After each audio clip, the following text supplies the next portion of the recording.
actually don't have to change anything. Oh, have we had a long rest or no? Yeah. Hello, everybody, and welcome back to Encounter Roleplay. My name is Will. I'm a D&D sex icon, and I'm back today for the very last time ever for the World Tree Burns finale. I lied. I'll be back again tomorrow with more stuff. But no, this is the last time that we'll be here doing this for the first season of the World Tree Burns. So let's get into it, my friends. This is the beginning of the end. Let's go around, figure out who we are, and of course, who we're going to be playing tonight. So let's start with our wonderful DM, Dan Dillon. Dan, how's it going, my friend? That's me. I'm doing great. I'm ready for this. I'm not panicking at all. It's cool. So I am Dan Dillon. Welcome, everyone. Thanks for joining us here on Encounter Roleplay for the World Tree Burns and our Season 1 finale. Let's get around to everybody and get into it. Absolutely. Nobody's stressed out. This isn't going to be something which is remembered literally forever by everyone. There is no pressure on us whatsoever because we'll all just walk away from this one and forget about it, right? Well, we have Tool School with us tonight. Tool School, how's it going, my friend? I am doing good. I am excited about this. This has been an amazing build up to this. So I guess we are off to see what we're going to see and who's doing what and where. And I'm playing Glazishin, who is our Trollkin Geomancer, who is now level 4 because we leveled up. And he's been playing games and working on ciphers, and so he is smarter now and has a higher DC because that was kind of a thing. And yeah, he's got a few new tricks up his sleeve that maybe we'll see because Dan's going to throw kitchen sinks at us and stuff. Absolutely, yes. I can only imagine. And of course, we have Josh back with us tonight. Josh, how's it going, my friend? Good. Last episode, I was stricken right at the end. Yeah, I see what you did there. With terrible case of what the fuck is my bird. If you've never been stricken by what the fuck is my bird, it's a unique condition when your bird starts fucking talking, which, you know what, you'd think I'd be used to by now, but I wasn't, because it started talking with a human mouth beneath its beak, which means it's a Strix, which means my buddy that I told Dan at the beginning, do you want a magical pet? And I was like, no, I want it to be a normal bird. And he's fucked me, ladies and gentlemen. Down that rant out. I have indeed. He's a Dampier Ranger, and he's got a Strix on his chest. And I'm not happy about it. I'm so unhappy. It's never been a bad thing, right? Sort of a traditional nightmare imagery, the creature on your chest in the middle of the night. Yeah. Yeah. Good. Great stuff. Well, of course, we have McLoken back with us tonight. McLoken, how's it going, my friend? Hi. I always think about like when we do the intro. Hi, I'm McLoken. Hi, I'm McLoken. This is my video dating profile. That's what I was thinking about in my head. For some odd reason, like the old 80s ones or like the Love Boat, where they're like, oh yeah, here's Daryl. He loves frozen yogurt and long walks on the beach. And he also loves giving his mom foot massages. And then you're like, oh, okay. Well, thanks, Daryl. But yeah, hi, I'm McLoken. Today I'm playing Clerk, and I'm super excited because we're going to go see a tree. And then that's what he's thinking. He's away from the party right now, packing to get ready to go, while everyone else is fucking around. By fucking around, you mean preparing? Yeah. Also, I like to think as Josh's Owl as Zaboid Beeblebrox from Hitchhiker's Guide to the Galaxy. Yeah. Zaphod, Zaphod Beeblebrox. Where the mouth is coming out, and like I'm gonna want to see like a head like pop off, and he's like, "Want to see my spaceship?" And then Kane's like, "Yes, yes." Yeah, it just. Oh god. Oh, yep. That's a return. Everybody at home who doesn't know what a Strix is, here you go. Fucking nightmare. There it is. Very nice. Nightmare. Yeah, those big human teeth. Yep. Where's glasses? Delicious. They're right here. My immersion for the moment. My glasses. Where are my glasses? That joke only just been made. Well, we have Tia back with us tonight. Tia, how's it going? Great. Sweet! I was hoping to have a little bit more time, but I had to take out my contacts, and because I'm so new at wearing those, it took me a little bit longer than I anticipated. So I didn't get to run by this question. So first of all, my name is Laura Lanny. I'm playing Kari, a Shadow Fae of the Cat domain, which is exactly why I want to ask Dan if it's alright if I take the Lucky feat, because Cat, Lucky, That is. I feel it fits the character really well. I thought about doing a stat boost instead, but I'm going to go with Lucky because I think also we're roll gonna use it. That's why terribly. not as bad Yeah, as you- Calithra, okay? She's not All my right, worst character by far. Yeah, Lucky is A-OK for Kari. Sweet. Awesome. Voice. To my 2 hit points that I've added, because I believe in the chaos of the dice. And Dan was most magnanimous and offered for me to take the average, but I believe in rolling dice, and you get what you get, and the dice gods speak through the dice. And what you got was fucked. That's I fair. got fucked this entire What you got was character. I don't have a stat garbage. above 13. Perfect. The hot Absolutely. garbage. Yes. Well, speaking of hot garbage, I'll be playing Riodan, the Dampier cleric, who has also leveled up, and now he's even better at being a cleric than he was before. That's not saying much, though. He was never really a good cleric. But he is here today to find some tree or something, I don't know, and probably save the world, because that's just a kind of hero that Riodan is. Not really. But before we get into today's game, I'll remind you guys of a couple of things. This is our finale, and if you haven't yet checked out Kobold Press and your own Midgard mix materials, then definitely go ahead and do so. In fact, also included into that, definitely go and check out the Tales of the Old Margrave Kickstarter, which Kobold Press are running right now. I'll drop a link for you guys there in chat. And you can get in on the ground floor of some pretty awesome adventures. We've done a little bit of spelunking around the Margrave ourselves. So, yeah, definitely go and check that out. It's a pretty awesome Kickstarter. That's on right now. And big thank you again to Kobold Press for letting us run this season. Oh, and a couple of things as well. Our sponsors include fancyground.com. And in fact, that links into the Kickstarter pretty well, because you can get the Fancy Grounds Margrave pack on the Kickstarter as well. So, oh man, it just ties together so perfectly. Check out Fancy Grounds, our virtual tabletop of choice here in Encounter Roleplay. Check out the demo version for free, and check out that Kickstarter, and maybe back it there and get yourself some new adventures on Fancy Grounds. Then, of course, whalengames.co.uk, the go-to destination for tabletop board games, war games, and minis at up to 20% off the retail value at whalengames.co.uk. And last but not least, tabletoploot.com is the place to go for all of your dice needs. At the end of this game as well, we'll be giving away another set of tabletop loot dice for you guys there in the chat, so stick around for that. As per usual, you can interact with today's game. If you haven't retweeted this tweet, go ahead and do so. And of course, you can donate to affect the game as well by giving players nat 1s, nat 20s, wild magic surges, and worse. But I will hand over to our Dungeon Master for tonight, Dan Dillon, for the very last time. No pressure, Dan, lol. For reminding us what happened last week on the World Tree Burns, and of course, take us into tonight's finale. All right. When last we left the newly named Cloak and Daggers, they had bedded down for the night after making preparations and discovering that their mystery is leading them toward Castle Shadowcrag.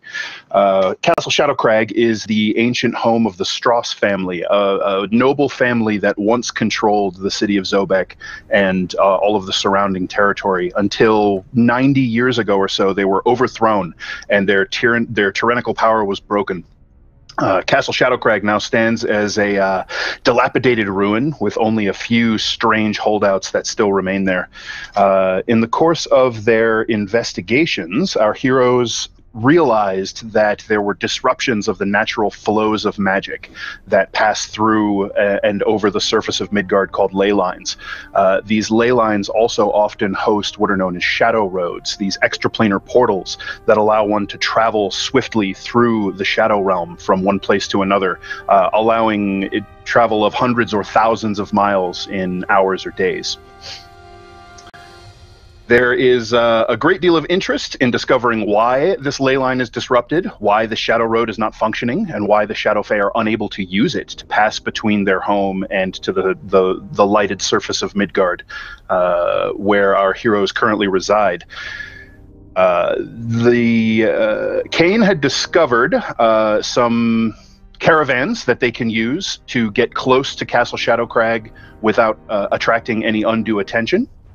And in addition, he had come across a crime scene, a scene of terrible carnage and destruction at the establishment known as Ulmar's Rare Books, which the proprietor, a dwarf named Ulmar, was a forger and rare book merchant who the party had engaged to copy coded bits of a journal so that they could keep it and give the original to their employers way back when.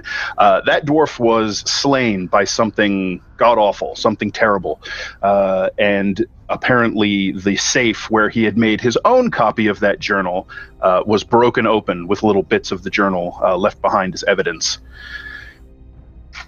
The exact moment we left off, Kane was sleeping in his room and woke to an uncomfortable feeling on his chest, a feeling of weight and pressure and a little bit of prickles digging at his skin. And he woke to find his owl companion known as Whisper staring at him in the eye. Whisper is sitting in a shaft of bright moonlight that's shining through the cracked open shutter. And Whisper opened his beak, under which a human mouth with bright white human teeth opened up, and he said, "Kane, we must talk. You and the others are in terrible danger." And that is where we pick up. I slap it. You slap your bird? It's a fucking strix on my chest. I've just woken up. Cool, Peter. So you panic a little bit, and as you shift around on the bed, clearly either the bird anticipated this or perhaps felt it coming before you even really act, and it spreads its wings and just sort of darts back to the foot of the bed and to a dresser that's there and lands on it and sort of fluffs its feathers indignantly, tilts its head all the way to the side and says, "This is not productive." Kane's trying to slap his hand. I'm sorry. You're indignant. I fucking trusted you. He says, looking at Dan through fucking Whisper's eyes. Kane sits up and just says, "What are you?" The bird sort of rights its head and tilts it just slowly the other way, and you can feel this wave of faint emotion, and it feels like confusion tinged with regret or sorrow, and you know it's not from you. And the bird says, "I'm only just now coming to terms with what I am. My transformation was painfully instantaneous, but awakening to understanding, maddeningly slow. Only tonight have I come to full understanding." I would like to sort of like pull myself up close and like, there's a knife on my hip. Like there's no way I would ever sleep, even in the comforts of I would always have like a knife against my. That's on brand. But I would like make no motion to go for it. I'd lean forward and almost sort of like crawl over to him and make like moving real slow so I don't spook him again, because I realized that like I just tried to slap him like. Yeah. He's kind of an old friend. Can I reach out and touch this place where his feathers have been changed? Warped? Sure. You reach out, and so just a brief reminder, Whisper is an eagle owl, which has kind of a mottled gray and black, lights to dark sort of tone. However, across his chest and one wing, there is this slashing, kind of like a splash of deep black, like midnight paint was just sort of sprayed across him. And that happened when that strange wave of dark magic ripped out over your entire party and the owl as well. And you thought it was dead in the aftermath of that. And he just sort of stands there and lets you touch him, and you run your hand over the feathers, and the he feels just like he always did, although perhaps a touch cold. Like his feathers are almost cool to the touch. I look at him. I take like a few moments to like process this, and then remembering like the initial warning. Say, you speak of danger. It actually nods at you and says, "Yes, you saw what I speak of tonight. The one who created me, created the others that you fought in that ritual chamber in the cartways. It sent something to retrieve that which it desires, a creature from beyond this world.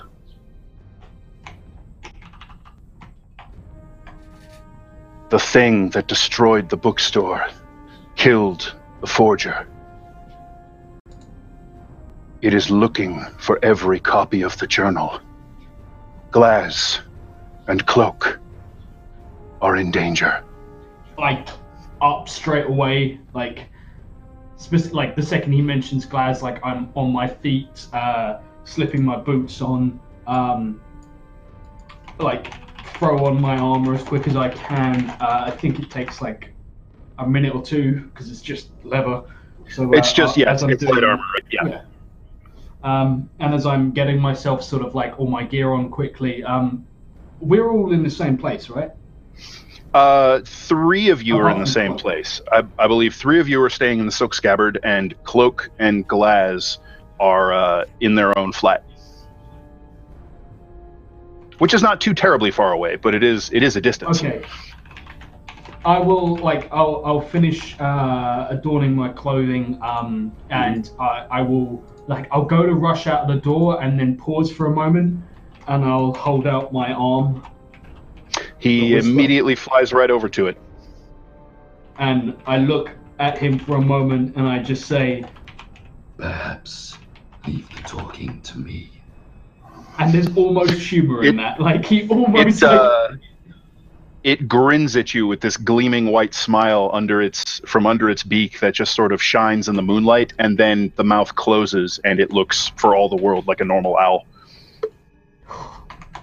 Like, as much as like Kane is he's on my arm, he will detect the shiver that runs down me. Like I'm uncomfortable by this. I can't hide that, but I will let him climb up onto my shoulder, and I'm out the door. And I guess, like, out of habit, I'll go for Reardon first because I'm used to. Yeah, sure. Reardon and me. So just a quick note, Josh. Whisper is actually Kane's familiar. He has created a familiar bond with him at this point, so you can communicate with him telepathically. Which is now all of this is starting to come to your realization. Fuck yes. And it sounds like there's a lot more of this sort of confusion sort of ticking around in Whisper's mind, like he's been mulling a lot of this over without any way to express it for some time now. Okay. I understand that. There's almost a little bit of sympathy that he'll feel from my end of sort of like, I get that. I get being misunderstood and confused and all that business. Word. All right, so you head over to Riordan's room, and you can pound on the door and roust him. Riordan, you're awakened by a sound of urgent knocking at your door. Wear like a Hugh Hefner robe. I open the Throws door. on a velvet robe. Yeah, just the full velvet. I look him Everything up I'm wearing. and down, and I say, "You have 5 minutes to ready yourself." This is very exciting. I never thought this day would come, Kane. Sometimes, I always thought there was something between us, but I want to grab him by like the lapel of his like luxurious velvet jacket, and I'm just going to slap him open palm across the face. Oof. oh, this is how I like the way that this is going. Glass and Cloak are in danger. Wait, what kind of danger? I am like staring at him like I'm going to walk away now. That's what I'm going to do. I leave him. I've delivered the message. I'm going to go find Carrie and hopefully not throttle my oldest friend to death. I'll like Right. throw on So, I'll throw on like a velvet coat over the top, and I'm like, I'll come out, and I'll like follow him into the hallway to see what he's doing. I pause, right. like hearing him come behind me. What was Please the tell name? me they're Was it, slippers. I'm trying to remember the name of the forger. Like Hold on. monster Like dick slippers? slippers. no. Sorry. No, they're dwarf, cute. They're Omar. cute, fuzzy bat slippers. With tiny little wings that stick out the side, like Yeah. you know how Hermes has like the tiny little slippers of flying. They're like that for bats. Get out. Hey Dan, how's this finale Yeah, I was going gonna so say, far? Dan. Exactly. This I is think how we you perfect. should wanted expect- to do a nice serious campaign in Midgard. This is perfect. No, it's good. So dark. All right. So as you turn away from Riodan, as Kane turns, the owl's eyes just kind of stay fixed on Riodan, and his body just sort of turns under the head until the head is pointing directly back, just kind of watching Riodan come out into the hall. And you can find Kari's room and knock on the door. Kari, you're awakened by the sound. Well, you're not awakened. You're drawn out of your reverie by the sound of someone at your door. So you just simply look up from Stand up meditations. and I listen quietly. If someone knocking is not likely to, or someone trying to kill me is not likely to knock first, so I'll get dressed as quickly as I can. Just a moment. And then I come up to the door, kind of peering through it. Room service. It's the Dampiers. like me and you meet eyes, we're both like, kill him now. Like, just bury him in the yard. Like a mug of hot cocoa from somewhere. Oh, God. What Warm causes milk. you to rouse me at such an early hour, especially when we have work to do soon? We have work now. What is going on? Whatever hunts Ulma, hunts our friends. Glaz and Cloak are in danger. I grab all my stuff. All right. So, Riodan, are you going to put your armor on or go without? Is this I an really- armor kind of situation, do we think? What kind of event is this? You know, I don't want to be overdressed. The owl nods affirmative. I look at Reardon and I say, Whatever hunts them tore a building apart. Give me 30 minutes, and I'm going to go into my room. I'll come with him. This is not the first time I've had to help Reardon into his armor. Like, Right. if it gets him Someone ready help quicker- him out of it. Hey. Yeah, no, just- He can't reasonably put it on alone. Off So yeah, me. it is maddeningly slow, and Kane, your nerves are kind of jangling, but you do manage to get him strapped into his plate. I make him Ooh, uncomfortably Daddy. tight. I like it's a corset. Like I buckle this shit up tight.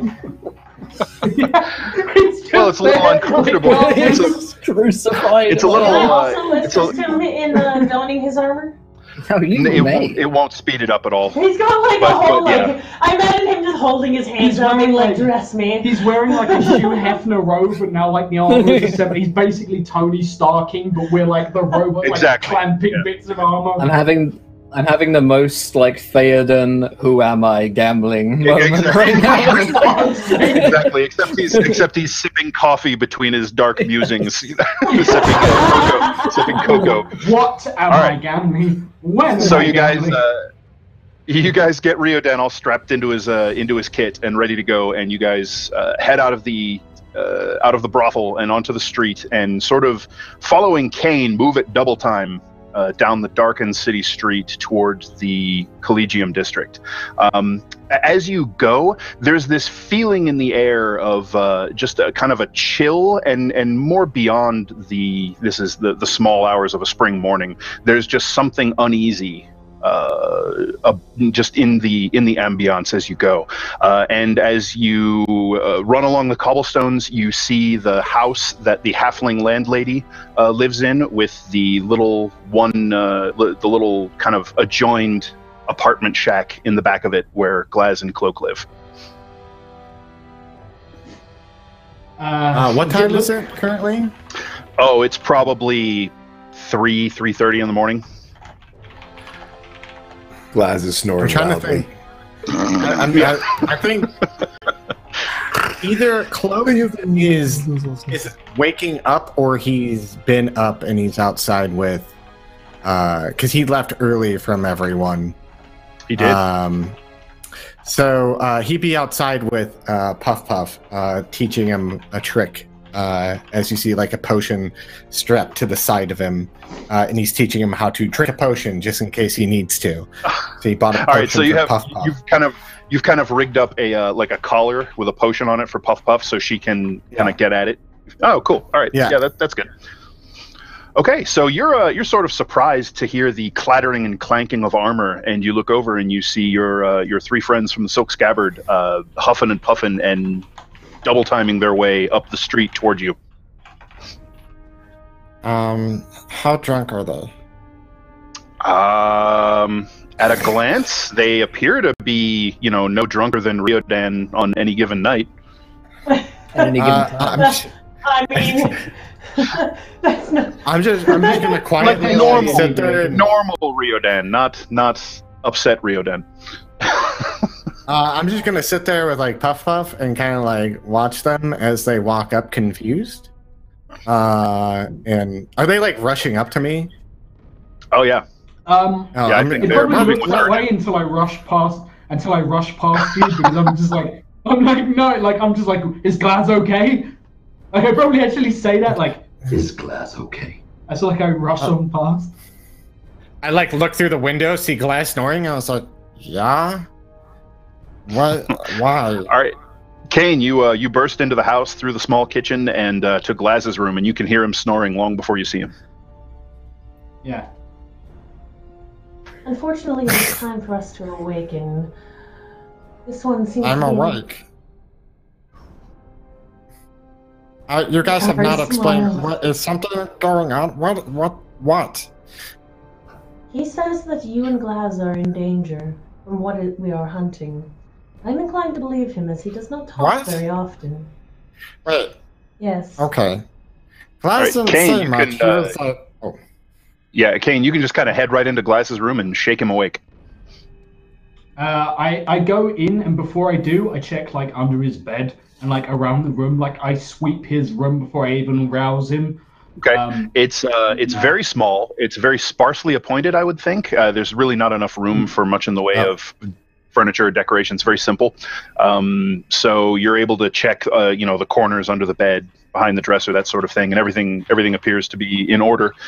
And so you can, Glaz, you wake to Kane sort of checking out your room as he's shaking your shoulder. What is it? And Glaz, because he's tall, basically it's like the bed's too short for him. So, but there's not like a footboard, so his feet are like on the ground, even though the rest of his body is like in the bed, and like the covers only come down to about his knees. And imagine like the bed like rests between his shoulder blades, like not even properly supporting. Yeah, he kind of hangs off a little bit. Probably one arm is off on one side, and he's. Why are you in my bedroom? Has anyone else come in so far? No, I'm standing next to Cloak still, probably petting Puff Puff if I'm allowed to. I mean, yeah, but like Cloak's just looking at everyone confused and doesn't know because he was asleep when Glaz showed up, so he doesn't know what the fuck they're talking about. Correct. Riodan, what are you doing at this very moment? I'll probably come into Glaz's room. It's cold out here. All right, so Riodan sort of saunters in with his plate armor on and a velvet coat thrown over it. Yeah. I am going to slam the door in Riodan's face as he tries to walk in because I need a moment with Glaz. So like I've roused you, I've armored you, and then you try to follow me, and I'm like, fuck off. You are such a douche. I'm gonna like put my ear to the door, very obviously. Okay. And I want to look at Glaz, put a finger to my lips, sort of signal him quiet, and I'm going to hold out my arm for Whisper to jump onto my wrist and make himself comfortable, like on his bedside table. Hops right over. And I look at Glaz and I say, whatever. How do I even explain? Whatever What? turned over Omar's is hunting all of the copies of the journal, including you, yours, the one you have. But well, he's not here. He's not found it yet. It is hidden very, very well. I put it up high. That way Cloak couldn't get it.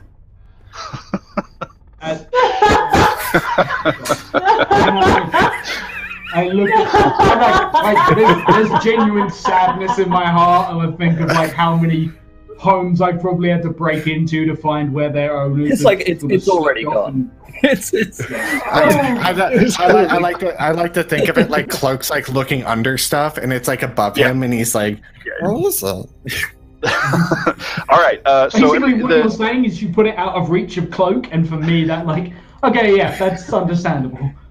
Yeah. So the two of you who are outside, Cloak and Kari, you guys are kind of, I don't know, bantering. Maybe Kari, you're trying to fill Cloak in on the very little bit you were able to glean from what all is going on here.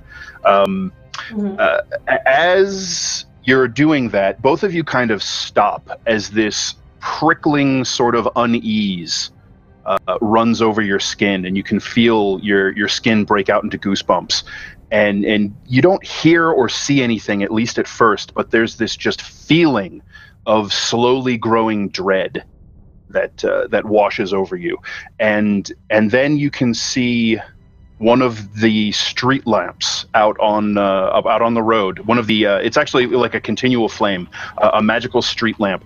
It sort of this pure white light kind of goes greenish, and it burns down to like an ember and then snuffs out completely.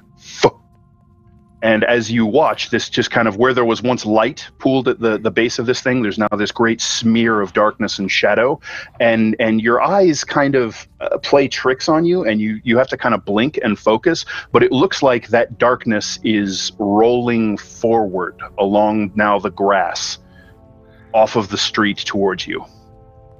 At this point, I would kneel down to Puff Puff and be like, "Mrs. Kettlewhistle, get out of here," and then kind of walk towards it. She gives you a little, takes kind of lunges toward Dee's house, and there's a glimmer of golden sparkles, and she disappears. All right, so you're heading toward the thing. Kari, what are you doing? I was standing next to Cloak because I was going to wait until I could explain what was going on and just reiterate. Yeah, so what's your immediate reaction to seeing this? Yeah. Crap coming to us. Well, it's mostly darkness. It's the light turned green and diminished and then snuffed out, and this just looks like the darkness that was left behind after the light diminished is just sort of sliding along the ground. Do I recognize? Like, is that a shadow man? No, like it's clearly at home in the darkness and manipulating the shadows and the dark, but this feels wrong in every sense of the word. I kind of want to launch a guiding bolt at it. Okay, so you're preparing to cast you're preparing to blast it with a spell. So as you guys are approaching, this thing sort of heaves up out of this blackness that's just oozing along the ground, and it doesn't even really seem to have a form. It's like this tangled jumble of lashing black tendrils, like half tentacle, half just sort of stretching shadow. And occasionally there's this flicker of sickly green light from inside what you can tell is maybe like this core where these tangles sort of all ball up into this central, I hesitate to say body, but that's really the best you can say. And occasionally those little green flickers that kind of glow through those tangled tendrils look vaguely reminiscent of an eye, but it's more the feeling of an eye rather than the look of it. Whatever this thing just looks like, it doesn't have any sort of discernible form.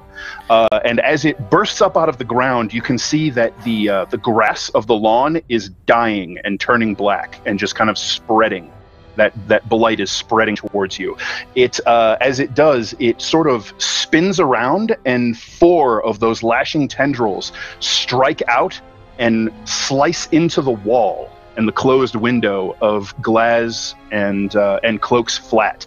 And as they do, you can hear stone crack and wood splinter, and you smell this horrible smell of rot and decay as the stone and wood just starts to crumble and disintegrate around these lashes. Those of you who are inside, you hear and see this as the wall begins to buckle inward, and these writhing tendrils of darkness are pushing their way in. So we can go ahead and roll initiative. Okay. I like to think that I've woken up the maid, the woman. I'm like making her get me stuff when all of this happens. Like, Oh, shit! Yeah. Look at that. All 14s and 15s. 13, 14, 15. Ooh, nice. Oh, nice. Need to roll. Yeah, you gotta roll manually. Josh has to roll manually, so whatever. Yep, that's fine. Oh, Have to- unfortunately. total. Dan, I've got a quick question. Yeah. 10. Just timing of level up wise. Do I have my new spells for this, or is Yes. I haven't completed it? Okay, Yeah, so I've you completed guys- a you guys long are- rest. We're gonna say you It guys are happened all sometime over those days. Okay. Yep. Okay, so we have got anyone over 20? Nope. 20 to 15. 15. All of us. Bunch of- Except for you. Yeah. Everybody but Glad- Josh. All right. So let's see. Kari, Glaz, Cloak. Who would like to go first out of you guys? Kari, Glaz, or Cloak? I think I'll Cloak's go going first. first. Yeah. How about let's say Kari, because she was getting ready to cast a guiding bolt. So we'll say she's got Okay. a little bit of a drop there. I'd So say we'll say Glaz is Kari, probably 15. at the end of this. Then we're going to say Cloak because he saw it coming as well. And then we'll say Glaz. 15. I'm lost. All right. Kane is where on this? Is he the 6? Yeah, but plus 10. So plus 10, plus 4. Sorry. So I was going to say, Like, damn. no fucking initiative. Jesus. Damn. All right, I'll always so go first. so you're on a 10. Riodan is on a 9. So it's going to be Kane. Yes. Riodan. Well, I mean, this is just working out. The dice All tell right, the story. so the creature, I got some. Oh, it you goes see first? its tendrils kind of stiffen and heave and just rip the wall apart. And its body spins and turns one of those irregular green glows toward the inside that sort of blazes around, almost like you can just feel it. It's searching. And its eyes settle on the top of the bureau, on the top of the wardrobe. And one of its tendrils lashes out and sort of burns through the top decorative bit of wood, and it just kind of blackens and crumbles away from the touch of it, and it lashes around the journal that's stashed up there and starts to pull it back. That's All right, your turn. I draw my bow, but instead of going for an arrow like I normally would, I go through a bit of a spell casting as I draw back. That's where I get my guiding bolt from, and I level at it, and I let fly, and I'm going to use my nat 20 to hit it. Oh, nice. All right, so you draw the string back, whispering your prayer to the hunter, and as you do, this bright, sort of violet light starts spilling through your fingers and lances forward when you release the bowstring, and it strikes this creature right dead center in the body. So go ahead and give me double your damage. I'm going to try and figure out how much that is, because math is hard. So 46 plus 1d6, so it's 5d6 in total. So 5, 14, and it's double rolls, not double the total, correct? Yeah, it's double rolls, so yeah. Okay, so that's There you go. 10 in total, so that's 28 points of damage. Ow, and that's radiant damage, right? Yes, Yeah. which means, and also Right. the next attack versus it will have advantage. Okay, as it begins to glow with that violet radiance, it makes this strange. It's like a cacophony of a dozen different pitches of shriek, as you can see parts of its tendril body just sort of evaporate into nothing as the light sears into it. Oh man, this reminds me of a Jubilex for some reason. It's freaky. Here, I can give you guys Um, a picture of what you're looking at here. Oh, Oof. Sorry. I know There what it is. that is. Oh, yeah, that's Please. not terrifying in the slightest. Can I so make yeah. some sort of a nature roll or something to decipher what it is? This thing defies nature with every fiber of Okay. its existence. So you guys could make intelligence arcana checks to see if you can identify what it I am is. going to do so. I'll do one. That is since You not I'm can gonna do one like- as well. happen. Yeah. I'm afraid. 4. Which it didn't 4. All register. right. Glaz, you can do one as well. You can see it. It ripped a big old wall. And this is Arcana. Yep. I need you to be. That's a nat 1. Glaz is still waking up. Whoa! We all were like, what the fuck Wizard! is this? All right. So none of you are quite sure what this thing is, and the more it kind of you feel this almost like pressure on your minds when you get near it, and it's like you can start to hear words as if they were thoughts intruding on your own mind, but it doesn't make any sense. Although I will say that Cloak, there's something naggingly familiar about it. Maybe something that you read recently, you're not sure. All right, so that is going to be Cloak, your turn. So this tentacle has like wrapped up around. I think what Cloak's going to do is going to use his planar warrior, but he's going to the residual energy that was from the guiding bolt. He's going to see the wave, and he's going to see how that affected it. His eyes are going to squint, and he's going to jump up and attack that tentacle that has that book or that's wrapping around the book, probably more towards the base or like midway, depending on where he's located. And I have advantage on this roll. You do indeed. Bolt. Yep, the violet glow of the guiding bolt sort of suffuses your blade, and it starts to shine from within the metal with that same light as you call upon the rift it's creating in the planes. All right, what do we get here? 19 to hit. That'll hit. Give me some damage. All right, this will be a D8 plus 4, which is 6 plus the D6, which is 5, which is 11 points of damage. All right. As he comes out and attacks it, and he would like look at everyone and he's like, "Why is he after the book? What the fuck?" Glaz, your turn. So, Glaz is casting mage armor because a fight. So that's his action, and then I don't have anything else that. No, that's all I can do because that's I don't have any cantrips that are a bonus action. But Glaz is going to.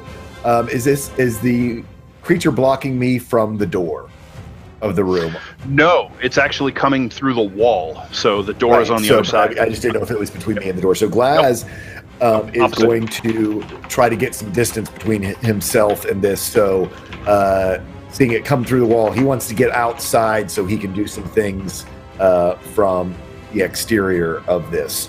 All right, so I will warn you, you can see that its tendrils are extremely long and kind of lashing all over the place. You think you're, even though it's kind of outside the wall of your bedroom, you think you're in its reach. So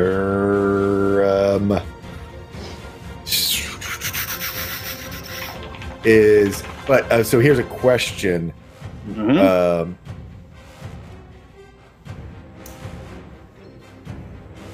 Is it within melee range of Glaz for spell casting purposes, for spell attacks? Would spell attacks have to be at a disadvantage because I'm so close? No, you're basically within 10 feet of it, but I'm not like within 10 5. feet away from it. Yeah, exactly. But you cast mage armor, which means you can't cast any other spells because the only other thing you can cast is a one action. This is for things later. in the future. For later. Got it. This is for me getting ready for later. Sure. I think I'm going to go with it. Glaz is still a bit confused. He's laying down in bed, so he kind of was prone. So I'm going to say that he's kind of he gets to his feet, but he doesn't. He is assessing the situation. He doesn't run yet. Okay, cool. This is not good. We need to keep that book. Kane, your turn. Okay. fuck. Like, I imagine Kane was about to tell Glaz, because I was about to turn around to Glaz and be like, hey Glaz, I have a Strix familiar, and can you help me out and explain this to me? And like, I'm like, yeah, well, Glaz, here's the thing. and then the fucking wall starts exploding. I'm like, I just wanted 5 minutes, guys, motherfucker. Oh, you knew he was in danger. I am going to, I'm gonna back up. If I can, without like provoking attacks of opportunity, I don't know. I will try. So you're basically also within the creature's reach, but you're at 10 feet away from it. So if you wanted to shoot at it, you could fire from here. It's not right on you, no, but it has long tendrils. Yeah, I'll reach down, sort of like grabbing an arrow from my quiver and loose one straight into the midst of this. Did you? Are you a hunter's marker? Give me 1 second, I'll tell you. I believe so. I believe you are. I believe you are. Did you want to do that before you shoot? I've used it before. Yep. Yeah, so I will use Hunter's Mark. Right, so your vision And kind on of top of tunnels that- in on this creature, and you see a little blood red mark appear within its core tangle. Hello level 4. I'm gonna use Sharpshooter. Ooh, fancy! Yeah. All right, Fancy. so make your attack roll at -5.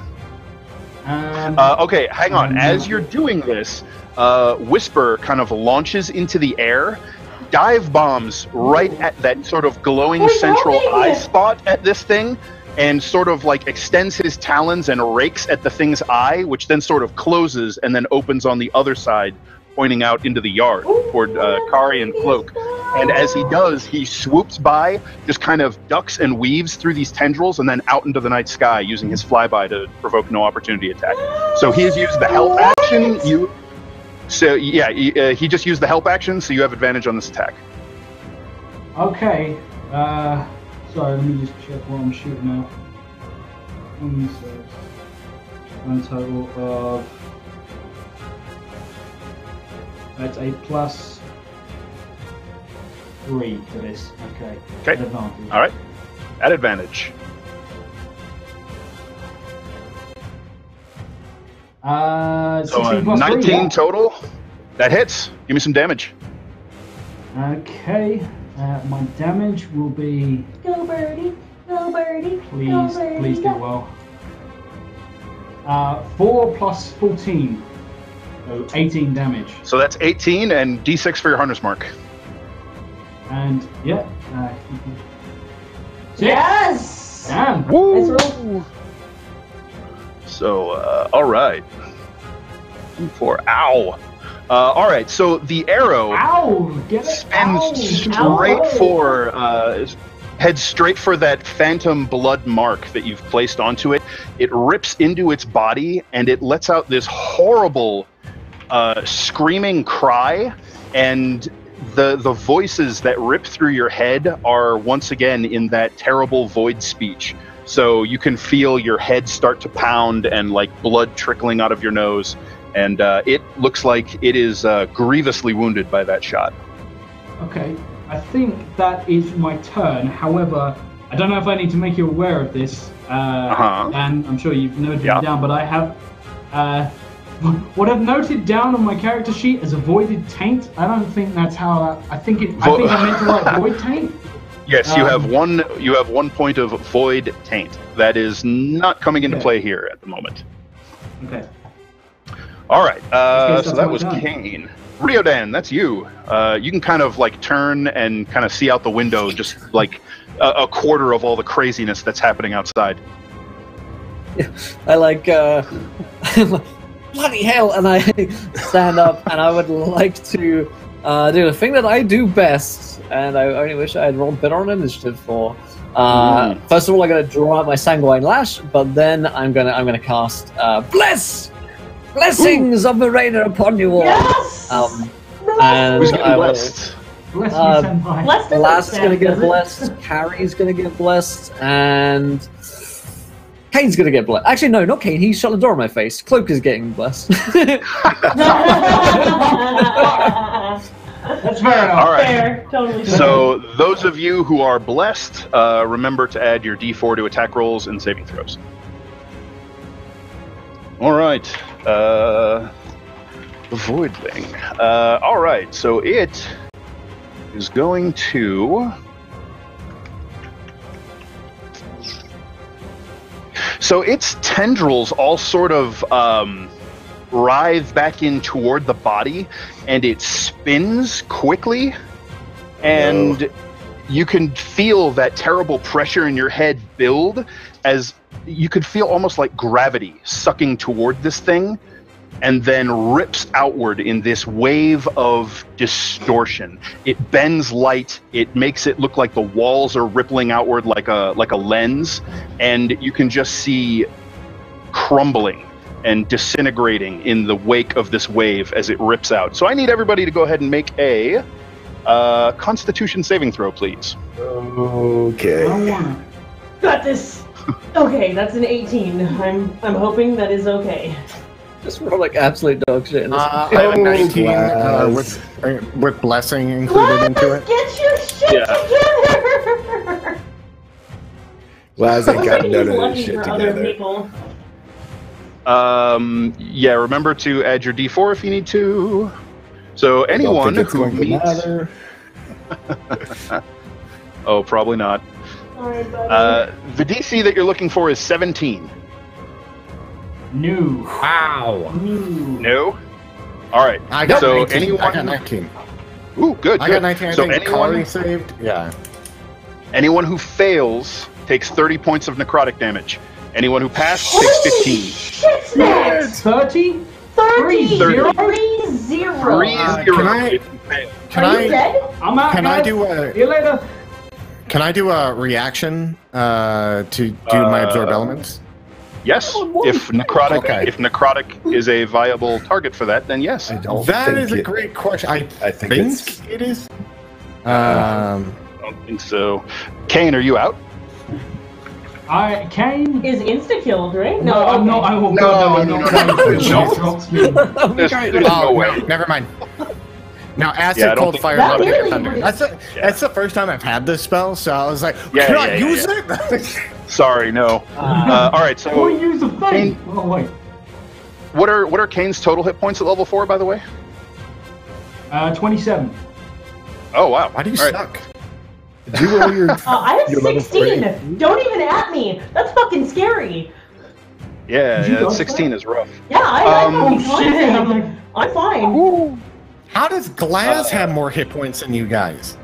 I'm on Yeah. 1 HP. Because I also have +3 because he's got Glass is a huge falcon. con. Oh, All right. Yeah, remember, Glass Okay. has huge So, It's gonna be in the fine. wake of It's that, fine. the creature begins to sort of withdraw from the crevice. that's safe. Who's up in melee with it? Cloak.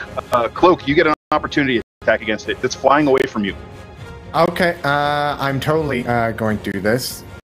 Well, hold on. Let me. Here we go. Ha! Damn it, man. Yes, 23 hit. dude! Oh yeah, you got it. Give me some I'm damage. still going for the tentacles, so that'd be 8. All right, Or like so, trying to loosen the book. Yeah. Yeah, okay. I will say that is enough to sever that tentacle, and the end of it just sort of evaporates into nothing. Almost, it's like... It's less of a poof and more of an implosion, like the world is forcing this thing out of it when it's no longer attached to the body. The world itself just rejected this thing's presence, and the book tumbles and flutters down to the ground at your feet. The creature immediately stops its retreat, spins, and fixes its strange cluster of glowing green spots on you, Cloak. Okay. I'm unconscious. Kari, that's your turn. If I run over to Kane, am I going to provoke an attack of opportunity? No. Alright, I'm going to run over to Kane and I'm going to cast Cure Wounds at level 2, giving him 2d8 healing. Alright. No modifier Alright. because I'm amazing. Hope for big numbers. That's 10. You get 10 points of health back. You have a wisdom bonus. I do? Okay, yes, I do actually. I totally forgot. So you get 12 points back. Booyah. Boosh. And I will spend my bonus action to mark this as my favorite enemy for the day with my bow. Oh, all right. So you whisper a pronouncement of hatred, and the rest of you see that purplish sort of spectral visage of the plate armor-clad ancient dead dwarf king overlaying Kari for a moment, and it's fixing its glare upon this creature, and its eyes sort of overlap with her eyes, and when the image fades, you can still see this purplish glow in her eyes that just burn with hate. All right, Cloak, your turn. Question. This thing doesn't seem fast. And I put two and two together. It's after the book. I would say it seemed quite fast, actually, the way it was kind of starting to zip away from you. Oh, so like even if I dashed, this thing would fucking. I would say you think could probably keep pace with it if you dashed, but then it could dash. My plan is this is crazy, but call me maybe. I pick up the book, and I'm like, go to Collegium, and I fucking book it through the backyards, and try to put distance in between me and it, and using my small height to fucking kind of like whip through shit and dash away from this thing. Okay, if you dash, it will get an opportunity attack against you as you leave its reach. Yeah, that's fine. I'm okay. Totally planning on that. Alrighty, then it will lash out at you. AC 17 still. Fuck, okay, whatever, Dan. Whatever, Dan. I'm always gonna roll above fucking your AC every time I attack you. That's gotcha. Yeah. Zinc. Yeah, that's pretty bad. Is it? Yeah. Alright, so you're gonna take 8 points of slashing damage. That's not the problem. It's the second part. Oh, Ooh. You're only gonna take 1 point of necrotic damage. Okay. So for a total of 9. All right. And I'm fucking running to the most of my capacity currently. All right. So what is your speed? 25, right? So you can get kind of around the building, and with your small stature, you could even duck, say, under this little raised porch that you think will be very difficult for this large creature to follow you under there, and so it'll have to strike at you with some cover if it wants to attack you. Okay. Or it'll have to like waste time ripping the deck up. Yeah, and I'm heading towards the Collegium and getting the fuck out of there and trying to get out of its reach the best way I can. Sounds good. All right, Glaz, your turn. So you were saying this thing. I mean, it looks like. Is it looking like it's falling apart, or is it looking like it's still going strong? It's looking like there's bits of it that are sort of struggling to maintain their cohesion, and occasionally other bits look like they're being crushed into nothing by nothing. So yeah, it looks like it's in pretty rough shape. It took a pile of damage real fast. Glaz is going to. He sees his friend Riodan and Kari there, and thinking that this is some other worldly horrible thing, pulls his diamond out, not knowing if their weapons will damage it, thinking magic must be the answer here. Spins up chromatic orb and is going to give that a whirl. Come on, Glaz, do something. Nope. Oh, I got a D4 on that. It might make it. You do. 15. 15 hits. Oh, yeah! And that is 4d8. Is. Of fire damage is what I was thinking. I know I should have announced it beforehand, but we don't know yet. Go ahead. Go ahead and do your... Darkness or fire. And, you know what? Can I do... is it too late for me to do my lay to see if I can delay? I'll let you do it. You can go ahead and channel the ley line if you like. Okay, give me a second. So I need a D20. That's a DC of 12. We'll see if that works. Oh, he doesn't. Yep. Oh, no. But that's feedback. That looked like a 14 on my screen. Oh no, it was a 4, Weird. which is on a Okay. 12, which is more than 5 under, so it actually is a feedback. Ooh, all right. So Glaz should have kept well enough alone. On a 4, the next spell you cast fails and the spell slot is wasted. So that basically right. means that my chromatic orb just fizzled, right? So yeah, that is unfortunately what happens. Yep. So you draw on the ley line, and you can hear its song from afar, pulling through your link. But there's this sudden ripping fluctuation in the power that almost knocks you off your feet. And as you're beginning to spin the diamond to channel the power of fire through it, just that wave of energy rips through, and just the threads of the weave go sprawling out of your hands, and the diamond actually fumbles out of your grip, and you scramble to catch it before it goes clattering away, and the magic Glaz is drains away having from a really you. bad morning. Not having a good He night. does This is not rough. wake up well. Kane, Let's just let's just see you- what it would have been. that would have been good. Points of damage. Would have been 22 points of damage. Kane, you come to with Kari's hand on your chest, and the terrible, horrible burning sensation of your rotting flesh beginning to subside. Oh, good. That's what I like. I imagine very sort of like shakily, like I'll like I blink sort of rapidly, blinking away the spots in my vision, look up at Carrie, and roll uneasily and unsteadily to my feet, sort of clutching my arrows so they don't fly out everywhere, and try and draw one. And I literally, like, I've knocked the arrow before I even see. Can I still see this target if he's moving away, or? Yeah, it hasn't really gotten far from it's a little ways out into the yard now, but it's still in that gaping hole that it ripped in the wall. Okay. I'll try and shoot it again. Okay. I will try, like, angrily. I'm gonna try and sharpshooter it again. But And again, as you're my drawing your hunter's mark beat. is- Your hunter's presume mark that's is gone gone because I you. was- Yeah, because I was knocked you were knocked unconscious. So yeah. You can cast it again if you like. Yes, I will. Okay, so as you start sighting in on this thing, once again, you can feel Whisper's presence drawing near as he dives at it, grabs a hold of it, and just starts tearing with his talons and screaming at it in umbral.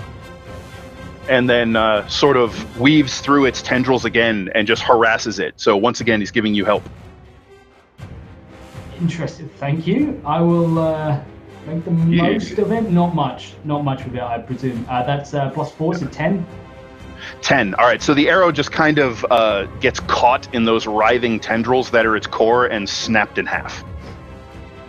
What I'll do is I'll just add my bless. Oh wait, my buddy don't like me anymore, dick. Yep.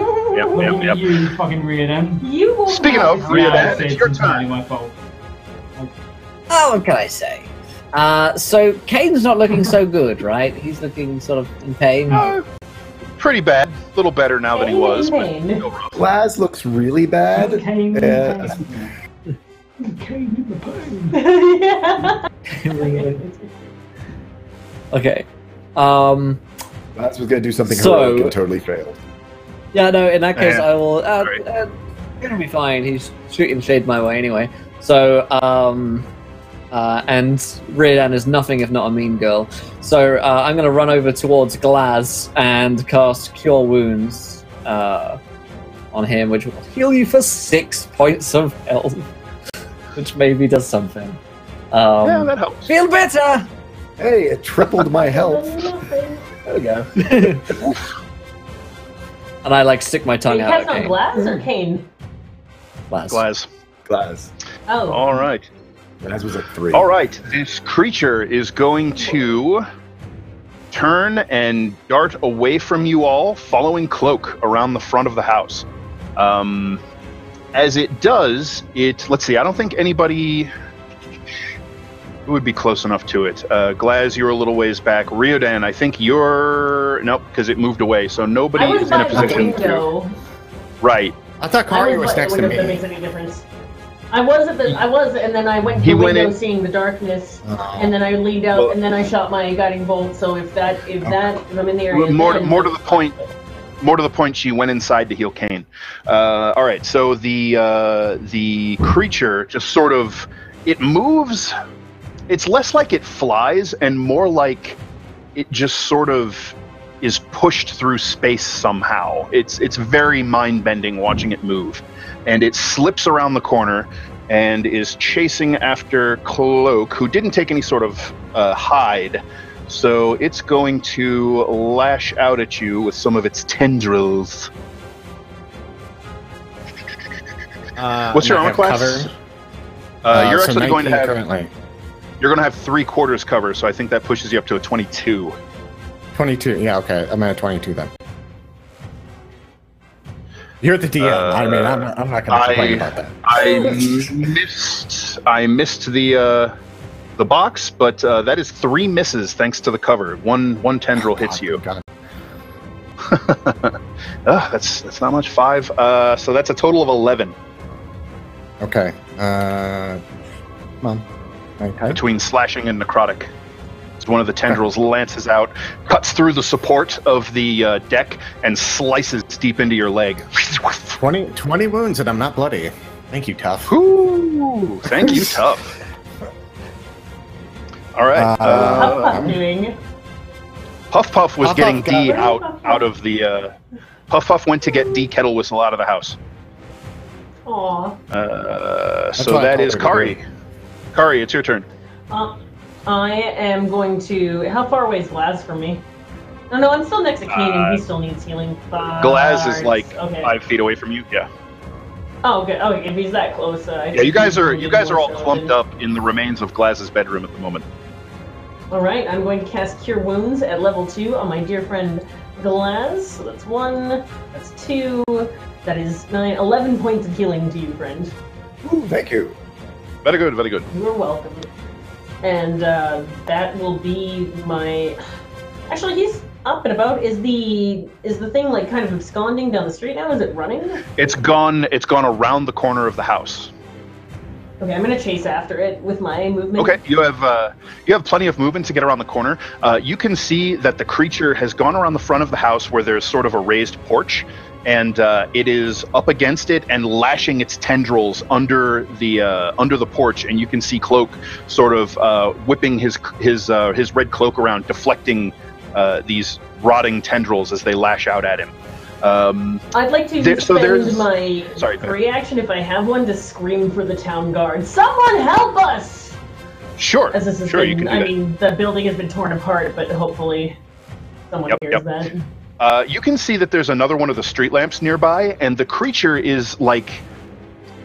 It's like pressing itself away from the light and trying to stay in the dark. Where's our blue fire? Glaz has it, the blue flame. Sorry.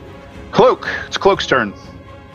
Okay, so if this thing is up on top of me again, so I can't get away from it, I mean, you could disengage. can But yeah, I, you are in its reach. Can I stealth away? Possibly. Hmm. So I'm like in a raised roof, and like how I'm thinking about it is like there's a house, and I'm thinking like houses here in like Texas, like there's no basement, but there's like an under portion Like a of crawl the space. house. Yeah, like a crawl space under the house. I wonder if I can stealth away to there, getting back to the back of the house, and fucking getting away from this thing again. So there's no visible crawl space or anything. The foundation is just right up against the house. But there is like, you know how a deck is built, right? There is space kind of up above. You think you might be able to get some cover behind the structure of the deck and hide there. Okay, yeah. Let me do that. That while would- this thing's- That would limit how far you can go, because of course you'll have to kind of break cover to get out from under the deck. But you can hide from it, and it'll have to try and find you before it can actually attack you. Okay, yeah, that's what I'm gonna do, because this thing is fucking faster than I intended. Yeah, it's speed 50. Normal 50. It That's fly like- 50. what it's got. Yeah. Oh, that's like my dash. So Yes, correct. I would, and like if this thing dashed, it'd be like I'm in front of you. It's like Goku, and I'm like, God damn it. Okay. So I'm gonna stealth. All right, so you can make a dexterity stealth check. 16. Ooh. That beats its passive, so it very clearly loses sight of Cloak and starts kind of waving its tendrils down around there and like reaching around the supports that hold up the deck, looking for you. Okay. Cloak, and so you can move if you like. You can't go terribly far. But yeah, you can, I know. Get a little distance. I'm getting a little bit of distance and hoping it doesn't notice me, and using the stealth to my advantage right now. Yeah. Okay. So to get the fuck out of there. So you've successfully hidden from it, so you can kind of like crawl through the. I mean, not exactly rafters, but you know what I mean. The underside of the deck. And you can get out of its reach, and you're basically at the far side of the porch now. Okay. Glaz, your turn, sir. Glaz grabs his diamond off the ground and goes, I hate mornings. I hate being awakened so early. It pisses me off. And he tries to do, without tapping the ley line, do his chromatic orb again as fire. Okay. Oh, there we go. That's a 24. Oh, there it is. All right, that hits. And that is, I need to do 4d8 of fire damage. Or 20 points of fire damage as a huge bolt of fire goes flying sort of up out of the ground and hits this thing. Shrieks in agony as the bolt of the orb of flame, I guess, sears into its body and kind of detonates, setting about a quarter of it on fire. And you watch as this thing starts to like collapse in on itself. Several of those tendrils just sort of vanish, and you can see that its body is starting to collapse inward, like it's beginning to implode. Kane, your turn.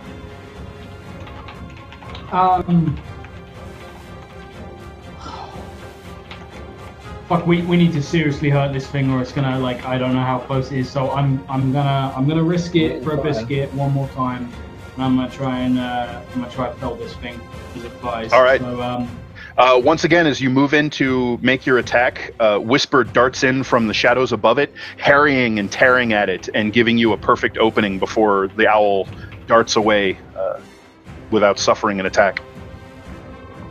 Okay, 1 second. This +4 is... Yes! That's 22. That'll do it. Yep. Okay. I have Hunter's marked it, so that's 6, 1d6, so 8. So that's 4, 5, and then +14. So 23. All right, so after the first shot, missing, steadying myself somewhat. Yep. So you sort of come around the corner, now no longer limping because of all the radiant energy that's flowed through you and restored your life and mended your flesh. You kind of skid and drop to a knee in the dead, dusty grass. And as Whisper draws the thing's attention, it turns that side that Glaz has just kind of blown inward to you. So you can see this empty, just void of black nothingness. As the substance of its body is burning to cinders, those cinders are being sucked into essentially what's like a black hole inside this creature, and you fire an arrow directly into that void. And those of you kind of Cloak on the other side, you can see through the slats of the deck as the arrow starts to punch through from within and then stops and tumbles backwards into the creature's body as if gravity has caught it. And the rest of you watch, and you hear this terrible shrieking in your heads as the creature just sort of collapses in onto itself to a point and then vanishes. Holy shit. What? Can I see where that arrow falls? The arrow is gone. Fuck. That was going to be my lucky arrow. Yeah, well, you can go after it if you want, but I don't recommend it. No, I'm good. Come on, buddy. Let's go. When the DM's like, go on, Push it. Let them have it. Right. Sure. Dive into the Jumping void. into the void. I will just stay on one knee, like catching my breath after Sorry pulled me back from death. And just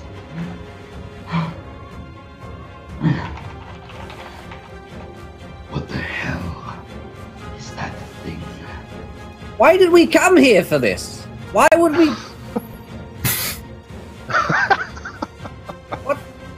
what happened to the book?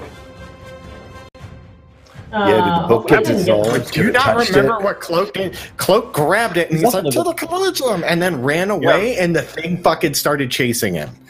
Does this happen Alright, here no, every I I night? missed that bit because I. Is this what it's like knew not Cloak living in was the fuck running for it, house? but I thought- This is barbaric. Okay. All right. At this point, whoever comes around the corner, you're seeing Cloak like come out from like a hidden crawl space in the fucking deck, and he's like, "What the fuck is going on?" Right? All right. So Whisper comes fluttering down and lands on Kane's shoulder, kind of looking around at all of you. And Whisper opens his human mouth beneath his beak and says, "The one who inadvertently created me seeks all of the copies of the journal. You would do well to keep it from him." I think What's we need to go to that? Collegium now, Read it. Glaz. Whisper! Whisper the owl Oh, said that. okay. I'm gonna knock an Fuck is that arrow and talking back for? away from the group because I told Whisper to shut the fuck up, and I'm waiting for it. I'm waiting for someone to attack my bird. My bird fucking warned us.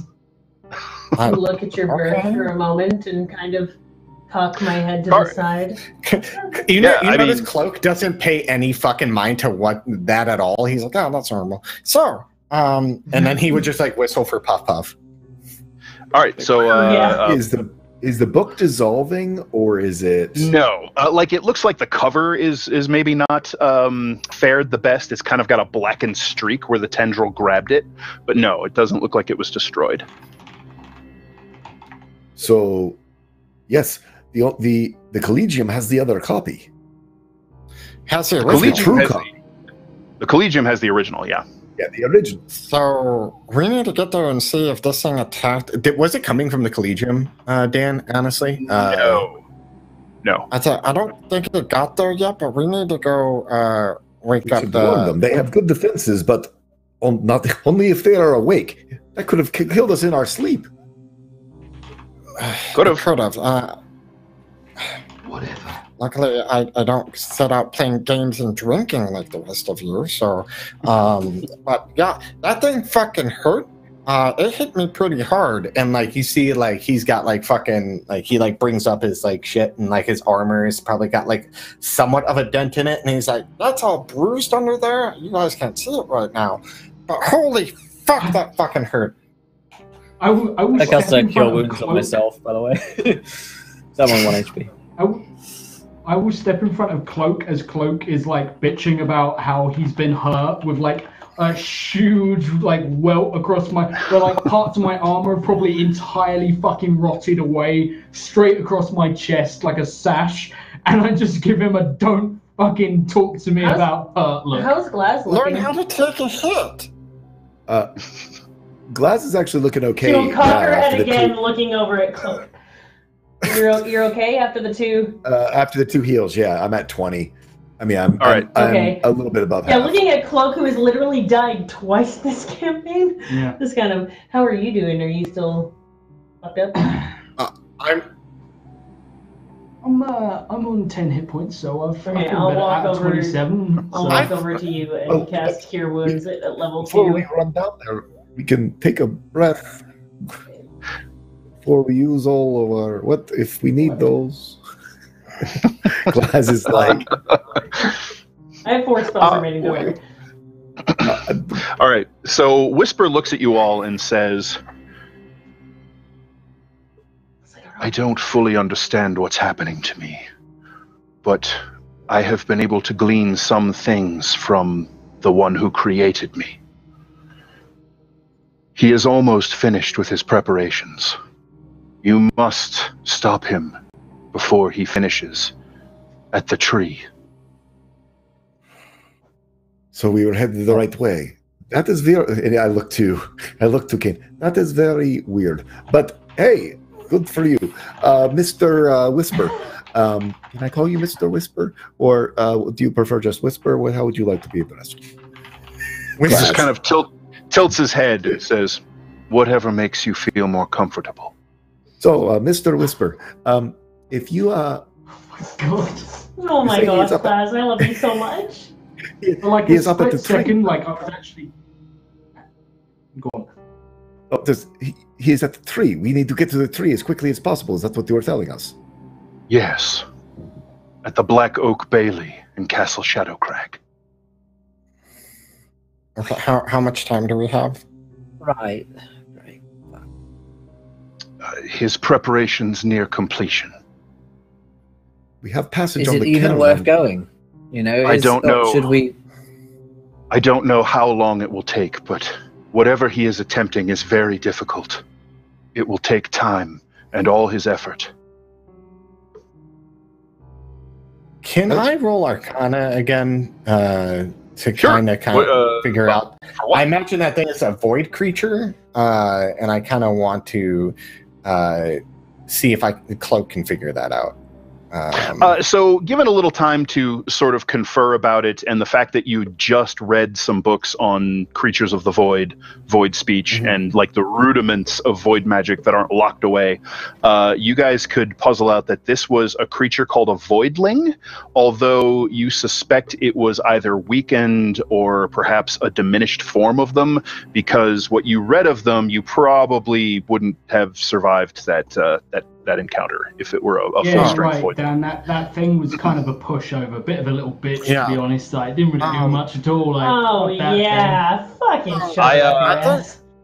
I cut its damage pretty hard, so. The real ones are much worse. Yeah, they are. I think that was a easy on it. It's like when the silk scabbard is winding down for the night and they start watering down their drinks. I think it was that kind of version, because the ones I read about were fucking terrible, and that thing could barely get around. So I would like to prevent those things from coming in full force. That'd be great. Another possibility is that it was full strength and has been diminishing because they really can't exist here without something to kind of help them, because the multiverse itself rejects their presence. So you think it maybe was sort of fading and diminishing as time went on. It was probably the same one that attacked Olmar's the previous earlier tonight. It has been in our world too long. Did Puff Puff show up with Miss Kettle Whistle? Yes, Puff Puff comes trotting around the corner after you call. I'm sorry for the damages. I don't know how much it's going to cost to fix.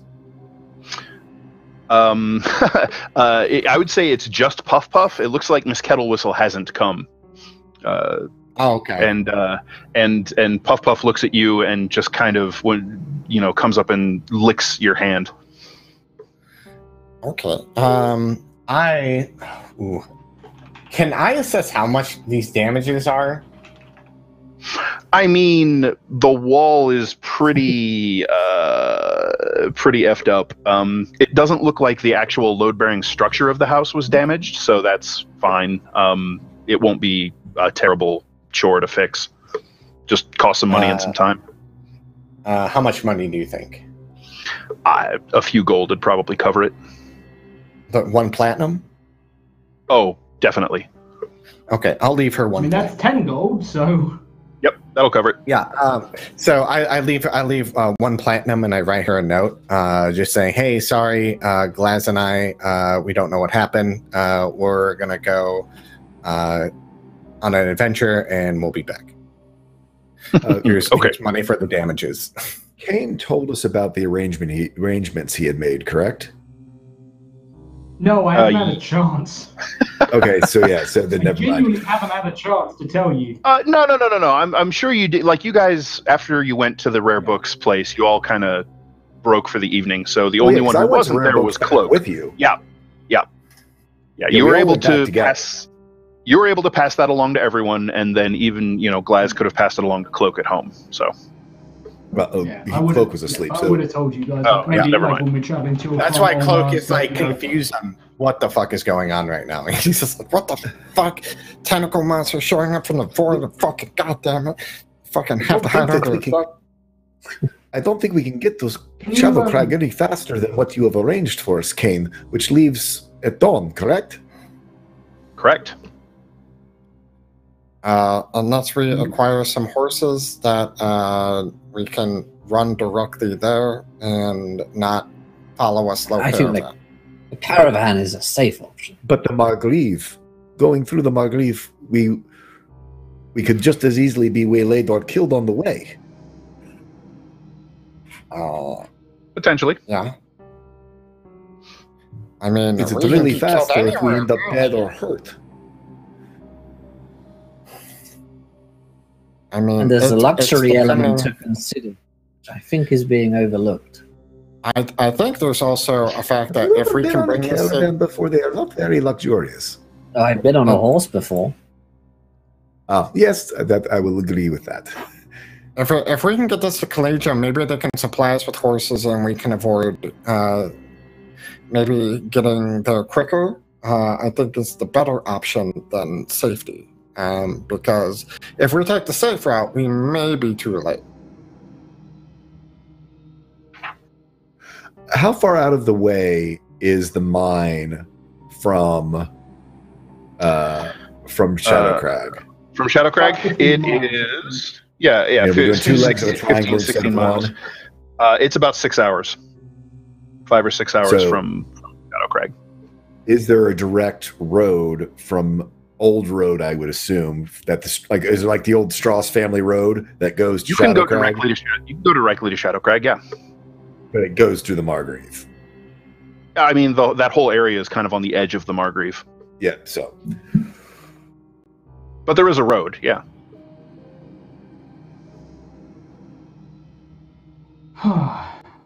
Well, wake me up if you find horses, or I'll meet you at the caravan place at dawn. Well, if we can find horses and go up the road and just keep a good lookout. It is the end of the world we are talking about here. We don't want to. we don't want to miss the end of our own world. We terribly. I think we need to go talk to the Master Diviner now, and then.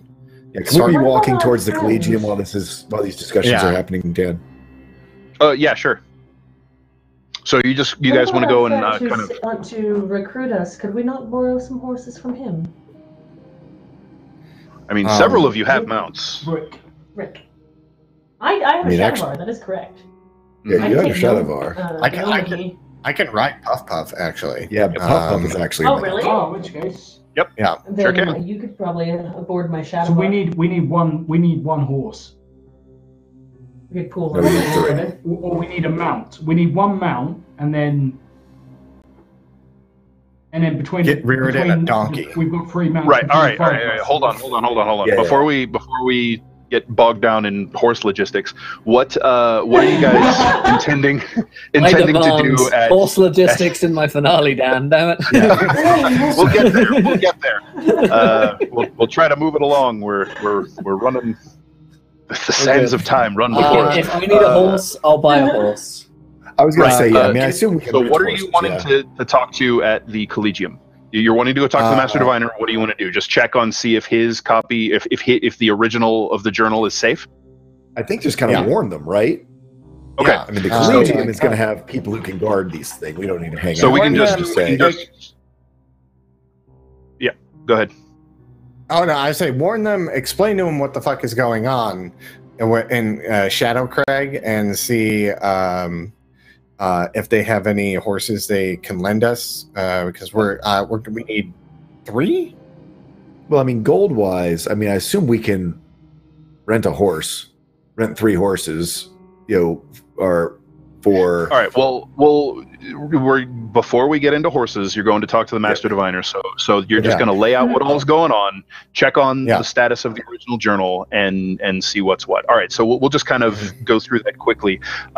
You managed to arrange to see Master Diviner Whitstone, even though he was, small hours of the morning asleep. He listens to your story gravely, takes copious notes on the creature, and confirms that it was some sort of void creature, so probably a voidling, and seems impressed that you're all alive. He checks on the journal, the original, and it seems to be perfectly safe and as it was.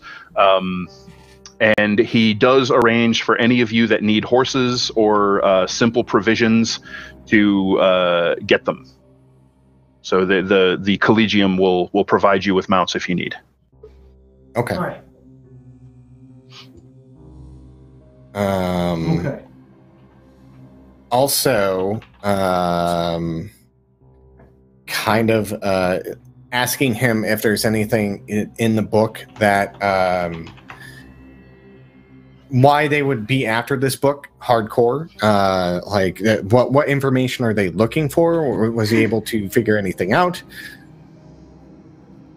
Are you asking him because you don't want to give in let him know that we already know? Oh, are you trying to see? I mean, what are you trying to figure out? Are you trying to see if he's been working on the cipher, or? No. If we already know, I forgot then what they're after. Well, Glaz has translated some of the cipher, which had encoded spells, and also had all sorts of just strange dark magic scrawlings that you're having difficulty making sense of. But apparently, whatever he's doing, he's using the Shadow Road ley line and the seat of the Strauss family's power, where they made their bargain with the Shadow Fae, to focus it to some end. You're not exactly sure what. The journal doesn't really go into detail, at least not that you can tell yet. There is still more that you haven't cracked, but it's the whole thing about the entity in the tree, and that's where it all began. Came out of the journal from me deciphering it. Yeah. So I wouldn't really kind of glean that information from him. But I would get the off ready to ride and get everyone ready to go as soon as daylight hits. Sure. Okay, no problem. So you guys make your arrangements for your mounts. You get settled for the night. You manage to sleep through until dawn. So you're not going with the caravan, right? You're just going to go straight to Shadow Crag on your own speed, right? Yeah. Yeah. That means we get a long rest. Yes. Okay. So you're going to probably... Are you guys going to take it at a normal pace or kick it up to fast? I would like to assume we're going quickly. Okay. Yeah. How fast can Puff Puff go? Can you keep up with the horses? You guys can travel at a fast pace. Yeah, it's fine. So that covers you... oh, that's right. Blink, blink, blink. But we're at disadvantage for any sort of perception on attacks, right? You are at a disadvantage to your perception to avoid ambushes, but you'll essentially cut half a day off your travel time if you move at a fast pace, and a little bit more because you're going directly. It's the end of the world. We can't be late. All right. Grumpy the whole way. I complain. I think that's my quote of the episode is Glaz saying we can't be late to the end of our own world. Yeah, it's the end of the world. We can't be late. Embarrassing. Okay. All right, so you all wake in the morning, you prepare yourselves, you get your horses and other creatures saddled and ready to go, and you guys can hit the road bright and early. I'm assuming we don't get a full long rest again, so spell slots are burned. Right. I mean, you guys. It was 3:34 in the morning at that point, so you only had a few hours till dawn. So no, you're not able to complete a full long rest before your first day of travel. We could do a short rest and arcane recovery, right? Correct. Yes, you can. All right. Okay. So you all set out on the road heading north to Shadow Crag. It's going to be a bit less than 3 days journey, and faster since you're pushing it up to a fast pace. So the first day is frantic to begin with, and then just sort of settles into this monotony of an alternating cycle of galloping and fast pace, and then resting, walking your animals to allow them to rest so you don't ride them to death. You find a place to camp on your first night. You are able to rest and recover all of your resources, and you set out again the next day. So a storm begins to roll in, a storm front, this thick gray overcast just sort of just blots out the sky on the second day of travel. And nearing the end of the day, you come upon, up ahead in the road, you can see faint trails of smoke drifting up into the sky that sort of get lost in the overcast. And you can see what looks like a wagon overturned on its side and still charred and smoldering from when it must have been burnt.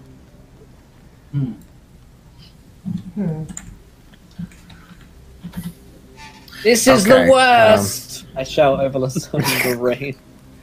Like soggy, damp. Is it the damp?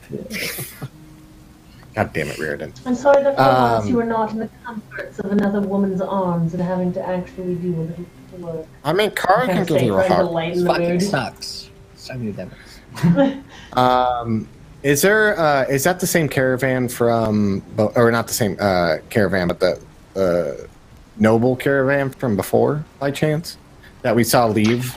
Okay, so you're going to approach and investigate. When you get closer, you can see that no, this is not, in fact, the noble caravan that you had heard. That you had, not noble, but the family caravan that you had heard of. This looks like something else entirely. The wagons have a definite foreign feel to them, and you can see the bodies of dragonborn and kobolds, half burnt and sprawled about the area. Burnt or melted? Burnt. Okay. So not blighted, not necrotic. Any valuables on them at all? Sure. I'll say between equipment and some loose coin, you can find about 75 gold total worth of takeable stuff, viable loot. It looks like there may be a bunch of trade goods in the wagons, some of which may still be good, but that's really more than you probably want to spend time jacking around with. It looks like they weren't riding or using horses to pull their wagons. You see two of them dead by the overturned, burnt wagon. They are massive reptilian creatures. Okay. What I want to do is there's only three things I want to find. A ledger, see what this shit was. I don't care about trade goods. If there's any health potions or any money. And kind of like quickly scouring that real quick before we take off again. 75 gold worth of money and valuables, and make me an wisdom perception check.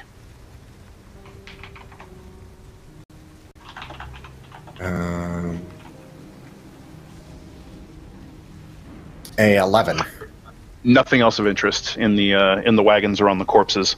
As far as a ledger, it looks like what you find, not really a ledger, but in one of the Dragonborn's possession, this one wearing some light armor and has some like almost fine-looking, almost robes of office sort of deal, now that they're all soiled in blood and half-burned. You find what look like diplomatic documents. Apparently this is an ambassador of some sort, or was, rather. All right, I'm just going to slip those into my bag and be like, I'll figure it out later, but yeah, okay. I'm getting on Puff Puff and riding again. All right, so as you guys are sort of making your way around here, poking through it, seeing what's going on, you hear a sound just off the road. Something kind of crushed through the underbrush a little bit, and this faint, low rumbling, this bass growl that you can kind of feel in your chest as much as you hear it. I draw an arrow sitting atop of my shadow bar and look in that direction, making sure that my companions are looking in that direction as well. something Yeah. comes. Can I roll perception? Okay, So nothing seems to be coming. It sounds like there is a large beast of some sort just off the road in the brush a bit, but it's kind of shuffling around, and you can hear it crunching twigs and occasionally grumbling. But it doesn't seem to be coming towards you or even going away. Really, it's just kind of there making noise. Can I roll maybe a nature or a survival to see if I can tell what kind of creature this is? Like, are there any tracks nearby or anything like Sure. that? Yeah, you can go ahead and make your choice of a wisdom, nature, or survival check. I am going to go with survival. And that's why I was asking Skull whether it was melted or not, because if it was the flame dragon, then I was We're suspecting. fucking dead. Yeah, I was worried about that. Hey, World Tree Surprise. burns, fire dragon, burning. That is a 18. So it sounds like some manner of giant lizard, much like the corpses you see back there. I'm sure it's just a third one of their beasts of burden. It's nothing to worry about. I'm gonna were they saddled or were they just attached to? So the two that you stressed, but tall Squall's the- like, what the fuck? The two that you could see were just yoked to the wagon, but there you found tracks of other ones that looked like they were not hooked up to vehicles. Womp womp.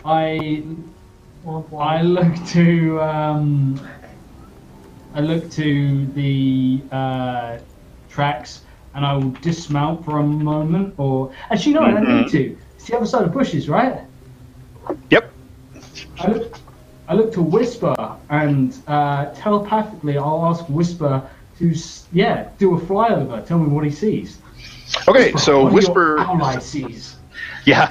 So Kane sort of looks at Whisper for a moment. Whisper looks back at him and then takes wing and just sort of flies up into the tree. And so you concentrate for a moment, Kane, and you can actually see through Whisper's eyes. And he settles up in the branches and kind of looks down through the foliage, and you can see a large lizard creature.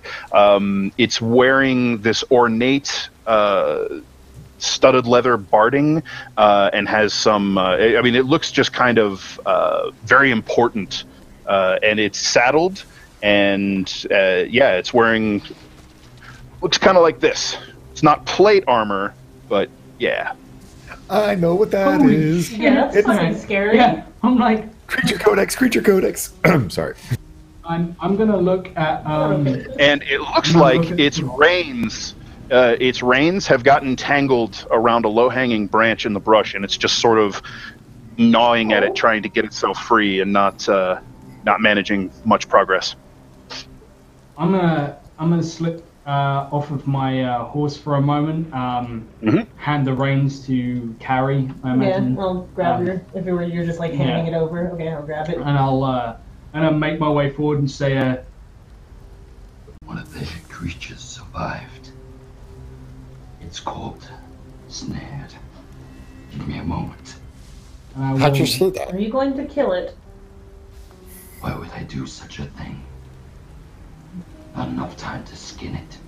And I'm gonna like make my way past. Like, genuinely, there's no point in killing it. Like, Sure. sort of through the underbrush and see if I can approach this thing without it fucking killing me.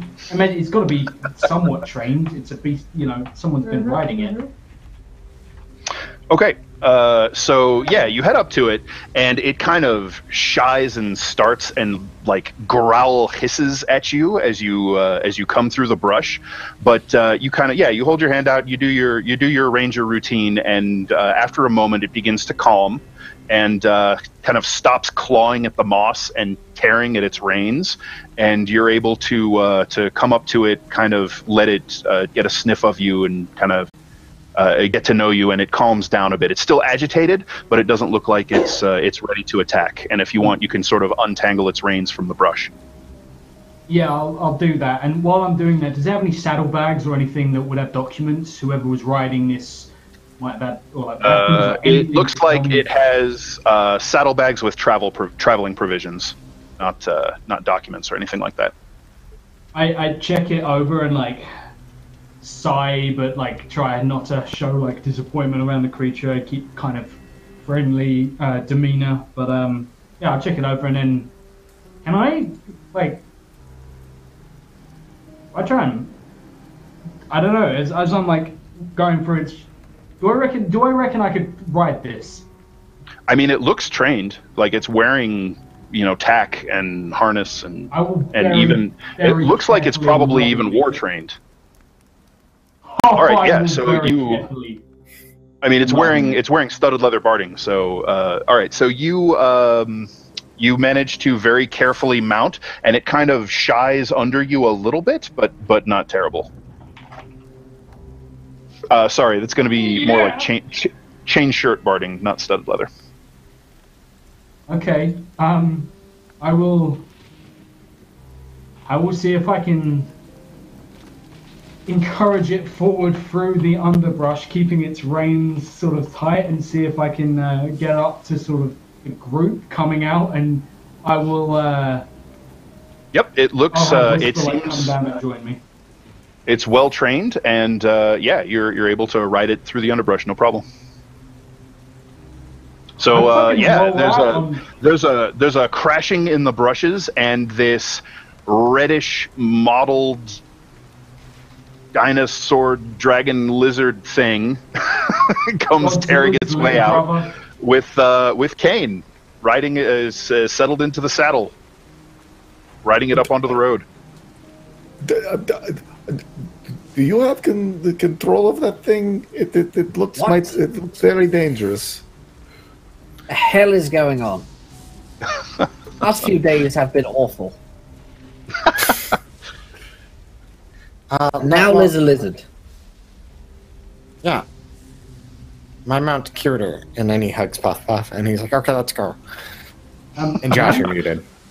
Yeah. Okay. No. Yeah. Sorry. How much did we rent these horses for? They were lent to you by the Collegium.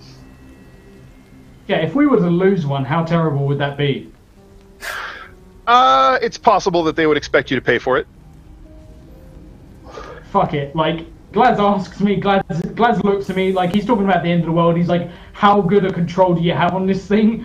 I'm just gonna like turn it towards my horse, which I imagine doesn't have much because I don't really have. I've got a pack with my stuff on, so I don't really need saddlebags. Can I get it to kill my fucking horse? You sure can. Wow. This thing is a beast! Yeah. Sorry. So it pounces forward and kills the crap out of your riding horse. And all of you watch as the first time possibly ever, Kane is like grinning ear to ear. I have a hunting friend. Glaz the bear all over again and goes, "Mr. Whisper, could you please control your human?" You just sort of. I look at him and I flash in my fangs, reminding him that I'm a Dampier, not a human. Whisper just shakes his head. They all look the same to me. Don't worry. All right. So after your hungry giant lizard mount has itself a meal, the horrible screams of the dying horse echo off into the forest, and you can all make your way out of here. As you are hanging around this the site of this burnt caravan, there's this distinct feeling of unease just sort of all around you, and it feels like the trees are just sort of pressing in close. It just gives you this really ominous feeling. Yeah, I think we should go. Let's go.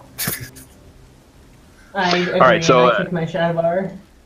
as you guys take back to the road, heading north again, as you get away from the scene of that destroyed caravan, that feeling relaxes somewhat as you put distance between yourself and the smoldering wreckage. So you make fast time on the remainder of your journey, and thankfully you aren't accosted by any of the terrible denizens that might lurk in the Margrave. Perhaps you're close enough to the edge of the woods that the worst things aren't coming out this way. Although, what destroyed that caravan? You would find that there are definite evidence of tracks of another sort of group of wagons and horses that have moved not too long ahead of you. And as you pass on you break camp on your second day, after an hour or so in the morning, you can see the great crumbling stone edifice of Shadow Crag looming up ahead. There's it just sits up on this bluff, and you can see the remains of a long destroyed village down at the foot of the castle, and its walls rise dark gray charcoal, like a jagged piece of bone sticking up out of the landscape. Although, as you get close, there's something very strange going on with the castle. It has a dark reputation, and that's enough to put you off. But there is this miasma of gray and black smeared around it, like it's shrouded in this cloak of twilight that the morning sun can't banish. This is awful. That seems decidedly not normal. That's not anything you've ever heard of before in all of your gossip or hearing stories about Shadow Crag. Kane, when you were here, you've been here a few times. You were here during the revolt, and you were here a few times afterwards. You have never seen this effect before. This is completely new to you. And Cloak, your skin prickles. There is definitely something strange, some kind of strange planar disruption happening here. Yeah, we gotta hurry, guys. There's something wrong. There better be the end of the world happening. And Glaz, that mournful violin sound of the Shadow Road ley line is much stronger now. Yes, it is.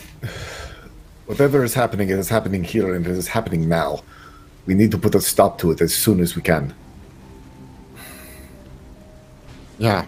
So we gotta get to that truth. What's the safest way to that truth? Kane, do you know any ways in or out of this place, so we're not just knocking on the front door? Kane looks confident at Dan. Well, really, as far as you know, without being able to, say, fly, the front gate is probably your best bet, unless you want to try and scale one of the walls. Do I think my mount could climb? That is an excellent question. Why don't you... I mean, this doesn't require a check. You have a decent... Are you trained in either nature or survival? Are you proficient in either of those skills? Survival? All right, yeah. So I'll let you just kind of figure this out, taking a little time. Yeah, you think that this thing has a climb speed. Okay. In addition to a climb speed, looking at its kind of the pads of its feet, they're almost gecko-like. Ooh. Okay. Oh, you pay 50% or more in furniture. You had to do it. Oh God. So to be specific about it, it not only does it have a climb speed of 30, but it has the spider climb trait. Oh damn! In which case, I look at the group. How tall is the walls? I mean, fairly tall. I'd say about 20 feet. I can check the document real quick. But yeah, go with that for now. I presume I can take like one other person with me on this. You can take one other person, maybe two if it was Cloak, and then easily drop a rope down. Yeah, I look at the wall. I look at my creature. I look like I'm trying really hard not to grin right now, but I fucking love this thing. Like, it is my new best friend, and I'm trying not to show favoritism around Whisper. I don't know how this will act in an urban environment, but my god, this is my favorite creature in the world. And Creepy I say, owl or awesome lizard. yeah.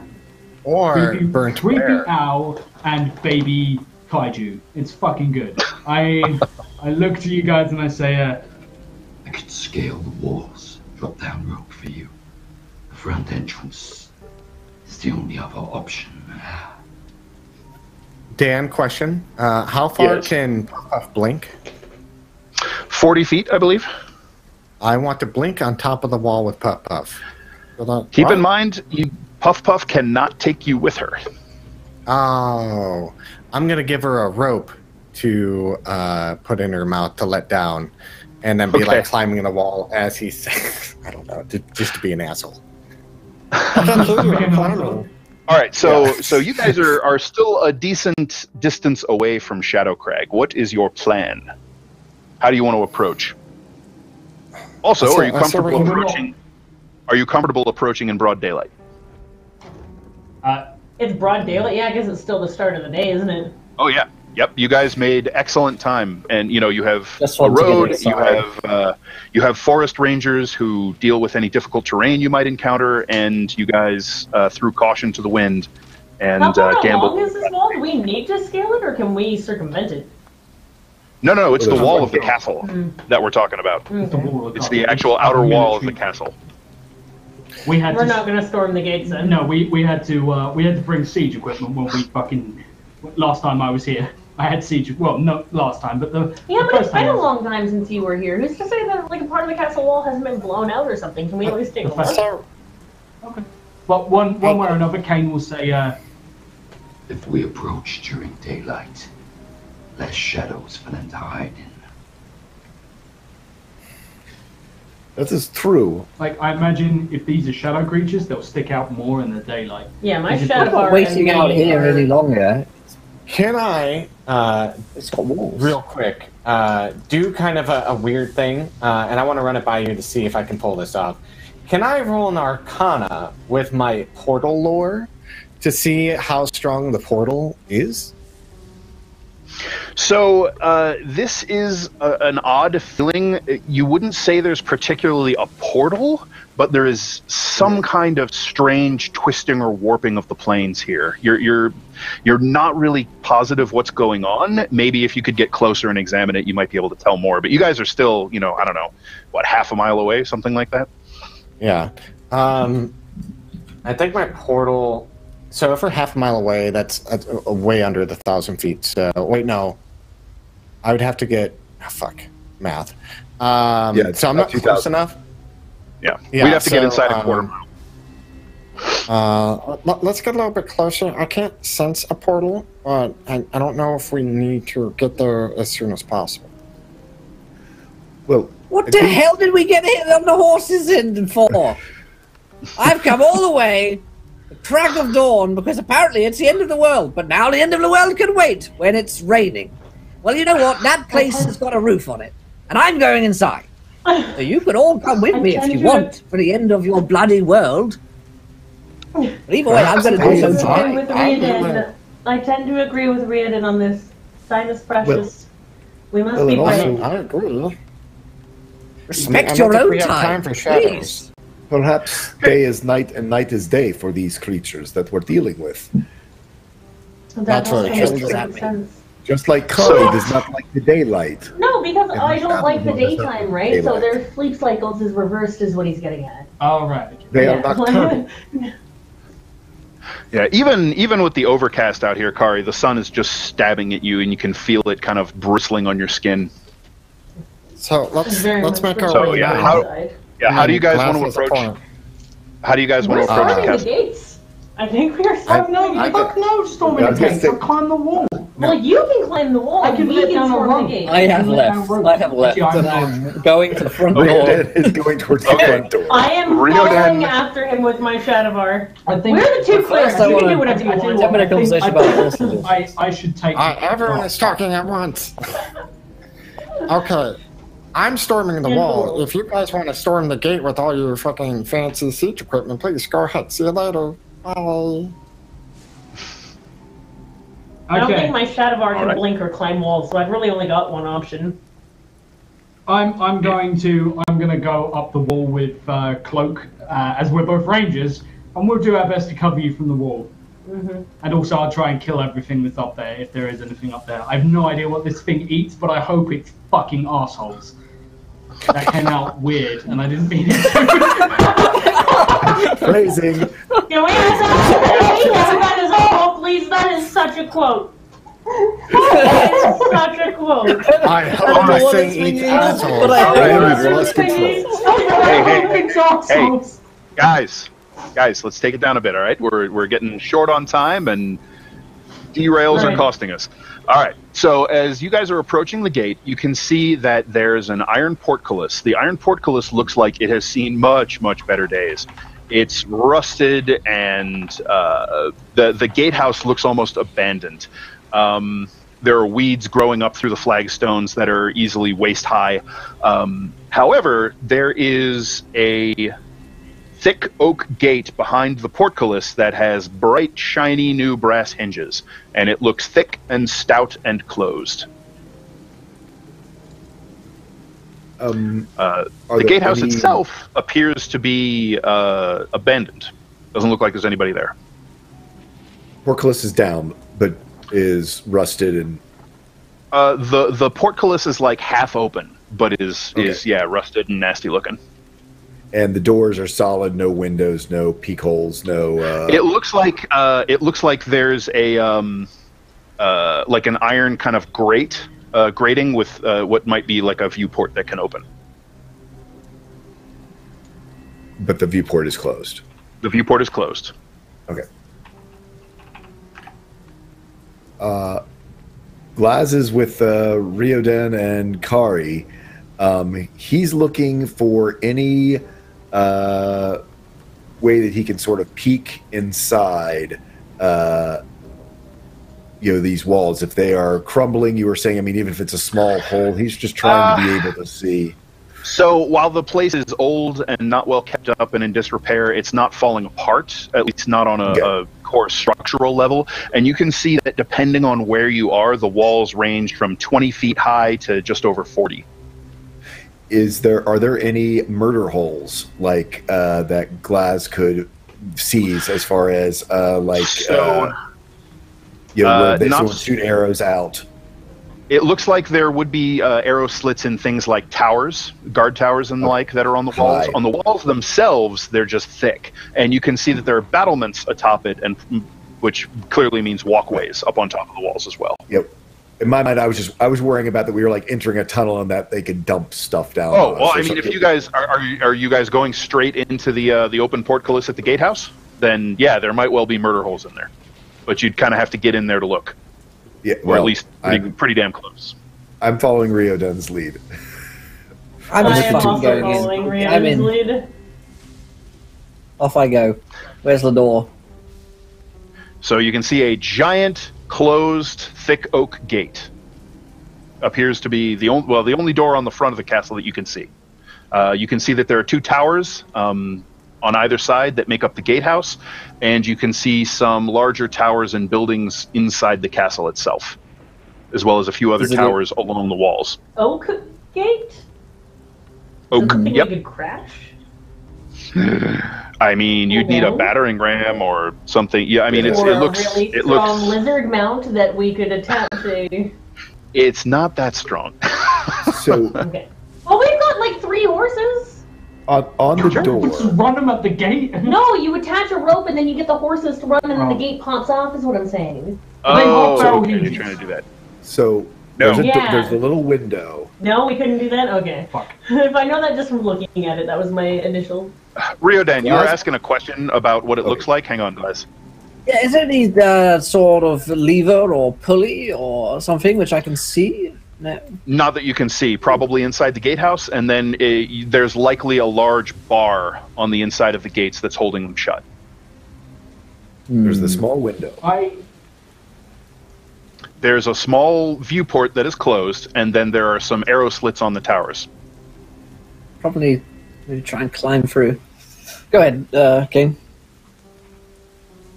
I'd like to try and I'd like to turn to Reardon and gesture him over to me and say, If you come with me, we can open it from the other side. Oh yeah, that's dangerous. Good idea. yeah, but that's why, It would work, that's why yeah. I'm bringing a cleric with me. Yeah, okay, fair enough. Oh wait, what am I thinking? Kari, if you come, I'd bring a cleric with me as opposed to Reardon. No, I'll bring Reardon. I will get off my shadow bar and come around to face its front and kind of hold its hand or hold its head gently, and this is not your fight. You can go. And I'll kind of tap it lightly, and I will prepare to get on the back of your giant demon lizard creature and go up with you. So the Shadhavar kind of watches you go. It doesn't necessarily follow, but it doesn't look like it's leaving either. Glaz, what do you got for me? That breaks my heart. So, are we considered on the ground? Right now, you're on the So ground. let me- Yeah. hang on, let me How pitch close my do you idea. guys? How close do you Let me guys pitch want to my be? idea. Sorry. What? Go ahead. Let me pitch my idea, and then you can shoot Sure. it down, or you can let it have it. I want to use Maximilian's Earthen Grasp to pop Ooh. the viewport open. Then I can see inside. I can move it to wherever I can see. Earthen Grasp. It's got a big old. It's a strong hand, and can basically bust the like you said, the big bar off of it, because it can do 2d6 bludgeoning damage. Or if that doesn't work, as long as I can get the viewport open, I could Misty step inside. Then Glaz could take it off. Right. All right. So the Trick is big trick viewport. is how are you going to get the viewport open? I was going to use, because of either Maximilian's thing to like bludgeon it, but I'm not sure if it's much stronger than Glaz. It's got an iron cage over the viewport from this side. Right, but that's what I was thinking with the earth part, that it could, basically that it bludgeons through. I mean, or is it creates a solid fist. Okay, so Yeah. gotcha. So I can't get through the grating. Not with that. No. Okay, well, that was my idea. Okay. I was trying to be So clever. as you guys have drawn closer, that feeling of planar distortion gets stronger and stronger the closer you get, Cloak. It feels like this entire area surrounding the castle is warped or twisted in some way. And Kari, as you're getting close, it feels like home. Feels like home. Mm-hmm. Shadow. We're 1,000 feet away. Familiar feel. No, at this point, you're probably closer to, I don't know. You guys were approaching the walls to get a better look at this point, maybe 100, 150 feet away. Okay, so I don't sense a portal in that meantime. If you guys have gotten close enough, I would say what you can sense is the beginnings of a portal. It feels like one is opening. Very slowly, but opening. Okay. We really I would need point to that out hustle. to everyone. Be like, there's a portal opening right now. It feels as though it might be opening from the shadow plane. Shadow realm. I Maybe. point to Kari and I say, Come with me. I will. and begrudgingly, I will also point to Cloak, because I can carry Cloak as well, and he's a ranger, and he'll be good up on the wall. You as well. Okay. Puff. Okay. Here's up there. All right. And, So Puff Puff appears in a shower of silver and bright gold sparkles. And she just sort of hops up on the battlement and looks down, and you can see her tail wagging, like her shoulders wiggle with it. The rest of you kind of pile onto the lizard, and you coax it toward the wall, Kane, and it sort of looks back at you once, and as you nudge it forward, it heads straight for the wall and kind of hunches down and gets its feet under it and then leaps up onto the wall, and you can feel the weight sort of pull down on it, but it frickin' sticks with its gecko-like toes and starts going up the wall. this is Oh, the thank best God. fucking mount ever! I make my way up, and I just, Oh God! So I really want there to be something up here for him to eat, but like if not, I really would prefer not. So- Yeah, no. At the same You time, I guys- don't want to you eat or guys- anything. Yeah, you guys get up to the top of the battlements, and it looks pretty damn deserted. So now that you have approached up to and contacted the walls, Kari, it feels like you are both in and not in the Shadow Realm at the same time. It's very disorienting. Cloak, to you likewise. Like everything feels wrong right now. Like this is not right. Does it feel like when we were in the cartways in episode 1?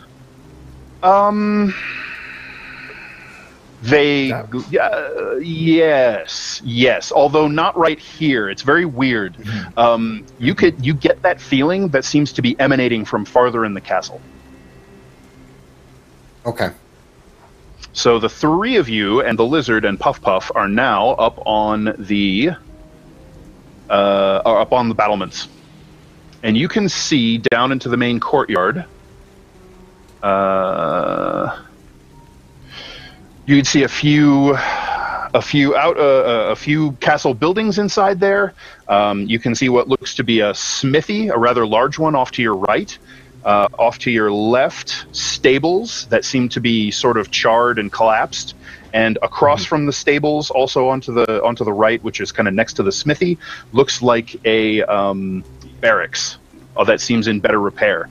Castle Shadowcrag is kind of long and roughly rectangular shaped. The walls sort of run with the contours of the hill, but there's another sort of dividing wall that bisects it into two courtyards, and there's a large opening with essentially a flagstone path, a wide flagstone path that runs between that dividing wall into the other courtyard. And over the top of that dividing wall, you can see these gray, gnarled branches reaching up with these sickly looking gray and black oak leaves that are kind of clenched and withered, peeking up from over there.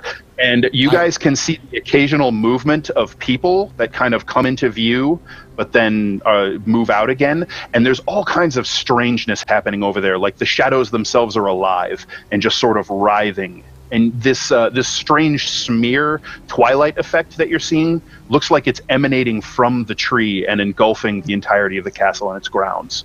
Kari, while you're in here, you're no longer affected by sunlight sensitivity. You're essentially out of direct sunlight. That's bad. That is good for me. Yeah, it's good for you, but that's bad for everyone. Yeah, but for everything else, I'd like to lead my creature down to the guardhouse. Essentially, as much as I'm like, oh fucking, that looks bad over there. One thing at a time, get everyone inside the walls first. So how are we getting Glaz up? We could all throw a rope down and simultaneously try and haul him up. Glaz can climb. Actually, that's the easiest way. You toss a rope down. With a rope, he can easily manage to get his way up with you guys assisting. It looks like climbing these walls without that sort of assistance would be very difficult. I mean, this is a military fortress, so. I would just work on helping getting everyone up, and then as soon as everyone's up there, I would point over to the tree and be like, looks like there's people over there, and I imagine the portals emanating from that direction. Oh, yes. Oh, my, yes. Yeah. I was like, that's where we need to go, pointing at the tree. Okay. Okay. How would you guys like to head over there? Does the wall... You want to... Can we, sneak along the upper wall? You can, yeah. You can go... looks like the wall is essentially a walkway that'll take you right around and over to it. It goes right up to the back of the tree, looks like. Probably stealthily? Yeah. Sure. If you guys want to go stealthily. Yeah. And so I'm you going guys to can cast make... mage armor. Sure. I would like to go stealthily. Okay, so you guys make a group stealth check. I'm at disadvantage. Wow, look at you Glaz. fucking kidding me? Huh? Glaz is quieter than Cloak is. That's a nat one for you, Dan. Ooh, boy. There's a lot of nat ones going Would it on. be too late for me to cast Pass Without Trace on my terrible, terrible party? You can go ahead and cast Pass Without Trace. That's fine. Burn the spell slot. Okay. Oh.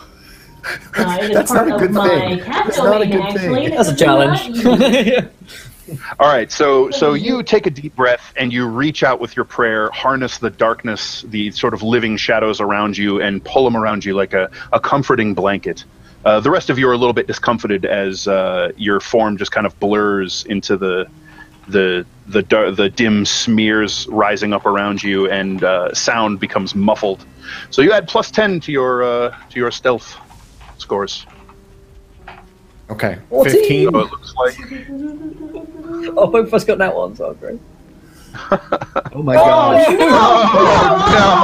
Come on! So So- we're not This going is out. just 14, Glass with a- 14, Amazing. 15. And 30, Glaz with a 30. The big dumb 23, trollkin. 21. Magic. All right, so it looks like, what is that? I can't see what that is. it's a 19. We just roll? 19. Oh, with your +6 for stealth. Yeah. Oh, okay. I also have a +3. No, yeah. All right, then it looks like your guys' stealth result is going to be a 19, I think. Yeah. So that will do it. Thanks to the pass without trace. Jesus. Whew. Yeah. All right, so you guys are able to creep along the upper battlements of Castle Shadowcrag. I am so you're going to happy be to have that spell right now.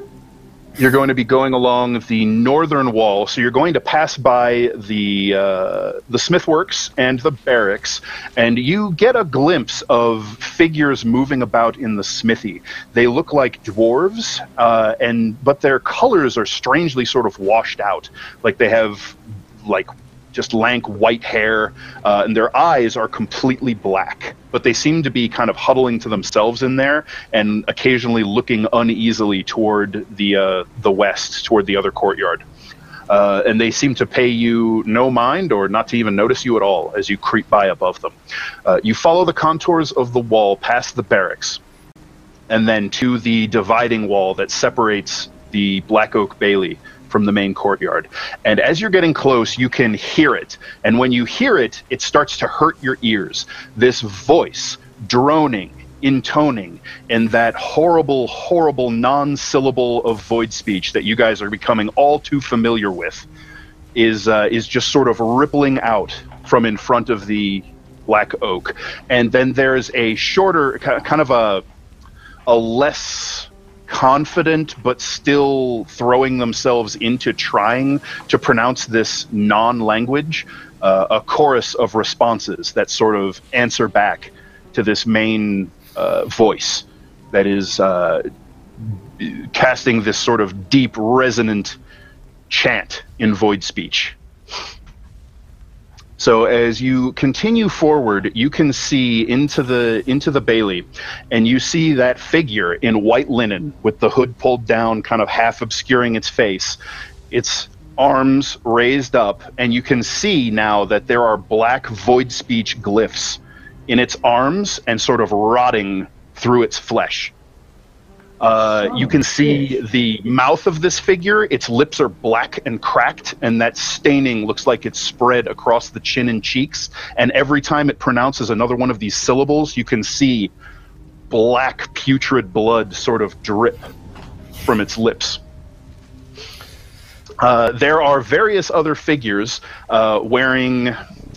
I mean, they're wearing almost normal clothes, but they are twisted and warped. They appear to be human, males and females. Some of them, it looks like their arms, instead of ending in a hand, are just this writhing nest of tentacles with suckers and rubbery skin. Others have jutting lower jaws with massive tusks, sharpened, some of them bloody. It's just they're freaky looking. Some of them, their proportions are all off. Like half of their body is distended and stretched with giant eyes and great maws and the greenish yellow ichor drooling out of their mouths. They are all messed up.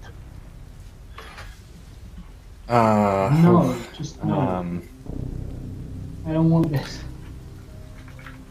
I want to say, with all that going on, Cloak would see that, and instantaneously, the mischievous part of his gnome brain, he would look around for a large thing to disrupt the ritual that's going on. or a big enough distraction, and like looking for if there's something that like they can do to disrupt whatever the fuck is going on down there. Okay, so just with your basic knowledge of ritual, magic and these sorts of practices, you think that killing any of the participants would go a long way towards disrupting the ritual? So all of those figures who are sort of chanting and calling, they seem to be stabilizing whatever this magical effect is happening. And now that you're close enough, looking down into the courtyard, you can see at the base of the tree, its roots are starting to like grow and twist.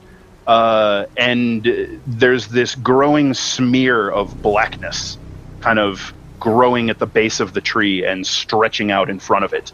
The figure in white has several what looks like rectangular brass sheets of metal that are pitted and blackened and covered in just those hideous blasphemous glyphs that you're thankful that you can't get close enough from here to see. And it seems to be reading off of these sheets, and they're just sort of floating in the air before him. I would look at the people who can do ranged attacks and be like, I'm waiting for the go-ahead signal on this one as I silently kind of pull my bow off my shoulders and This is the recline end of back. the world. This is shit. They're terrible. well, if you guys take out any or all of them, it will disrupt the ritual, and they won't bring the void people here. But all that shit's fucked up down there, and we need to kill them. If you say this is the end of the world, then fair enough. I thought it would be a little bit more cataclysmic. These guys don't look like they could end a barn I'm dance. sorry. I mean, if you, he looks at Riordan and he'd be like, if you want to end the world, you can put a little bit more theatrics in it, but these guys are boring as fuck, I agree. So let's just kill them. Like librarians. All right, fine, let's kill them. I'm going to launch out with a guiding bolt at whatever I think is the smallest one.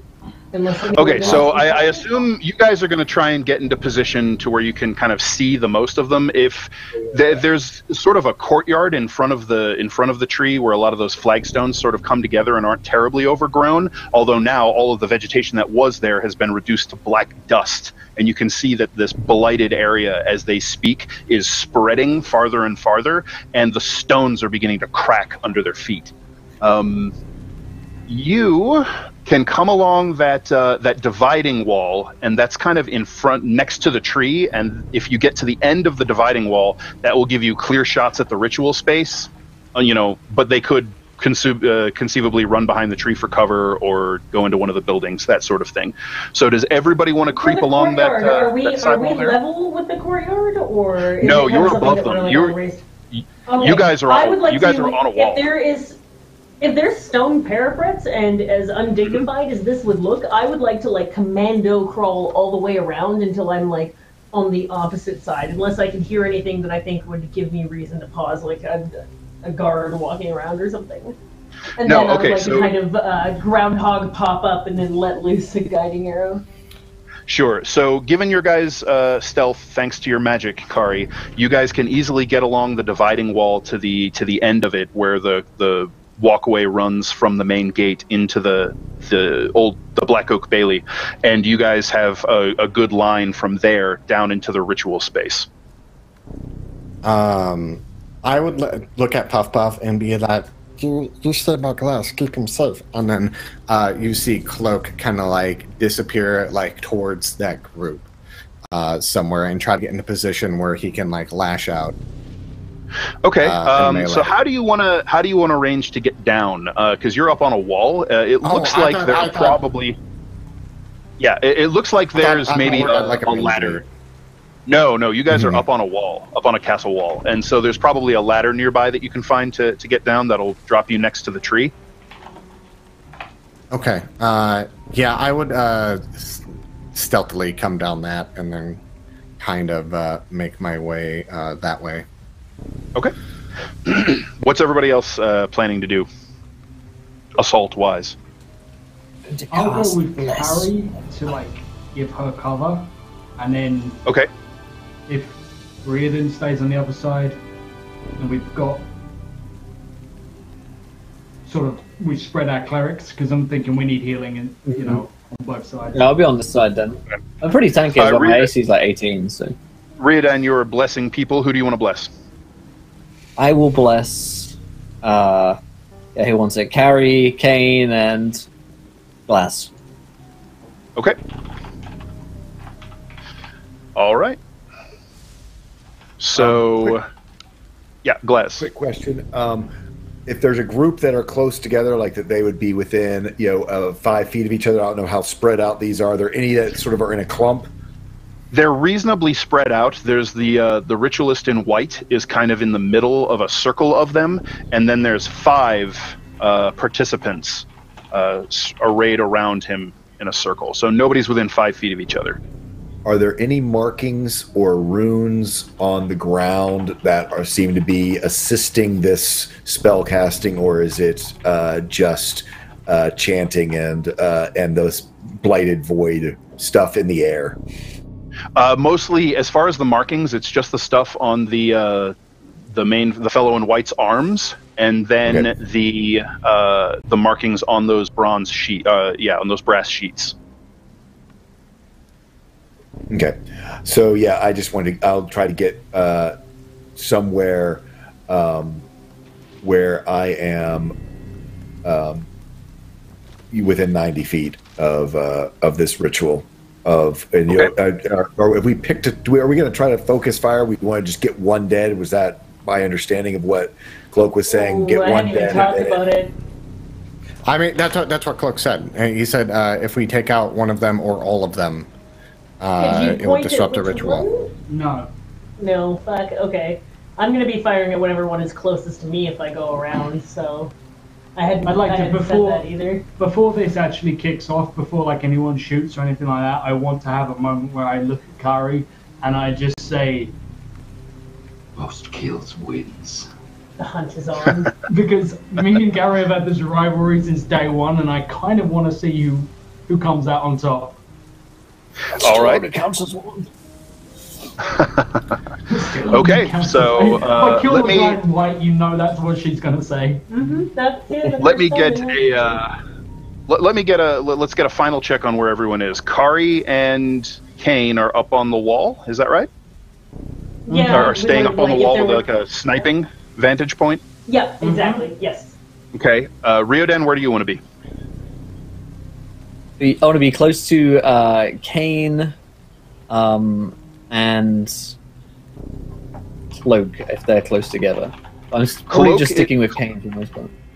So Cloak is moving to a place where he can get down to the ground. Glaz, where are you going to be? Glaz wants to have a clear shot on the guy in white. Okay. And if there's other as many others that he can get, but mainly he wants a shot on a guy in white. So if the guy runs from where he's firing from, that guy has the longest run to get to cover. So he's got the most shots before he might get to cover if he runs. Or is it just open courtyard? I mean, I don't want him to be able to just duck behind the tree. The problem is without taking time to go all the way around to the other side of the wall, or the other side of the castle, it's going to be hard to manage that because he can basically just duck around a corner. I mean, he's not right next to a corner of the tree, but he can probably spend his turn getting into cover. Okay, well then, it's going to be all about hopefully on the surprise, breaking concentration. So, okay, yeah. All right, so you're staying up high. It sounds to me that Cloak is the only one who's going down on the ground, right? Mm-hmm. All right. Okay, so let's go ahead and roll initiative, and we will open up with your guys' surprise round, or not surprise round, but open the combat with surprise. 17. Oh, come on. Was that a nat 20? Yes! Yeah. Yes! Time for good rolls, Will. Time for good rolls now, son. There it is, dirty 20. Do we get to add the 4 to our initiative? No. No. That only works for attacks or saving saves, throws. right? Saving throws, yeah. Attacks and saves. Okay. All right.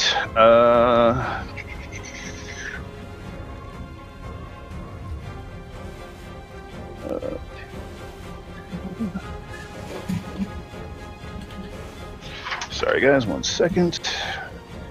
It was my other one. Was a 1. Nice.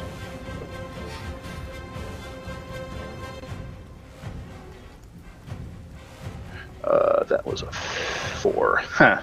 Great. All right. So over 20.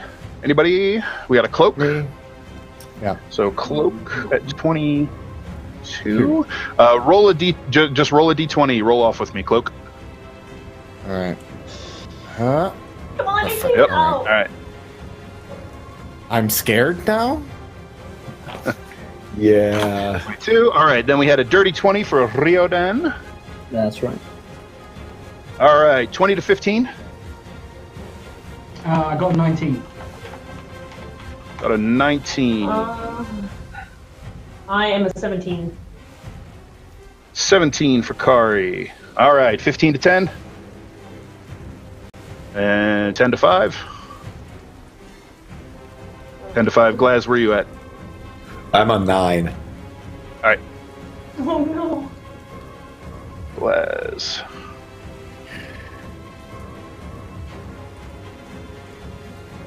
All right. So first is going to be Cloak, because the Void Speaker is surprised. He doesn't get to go.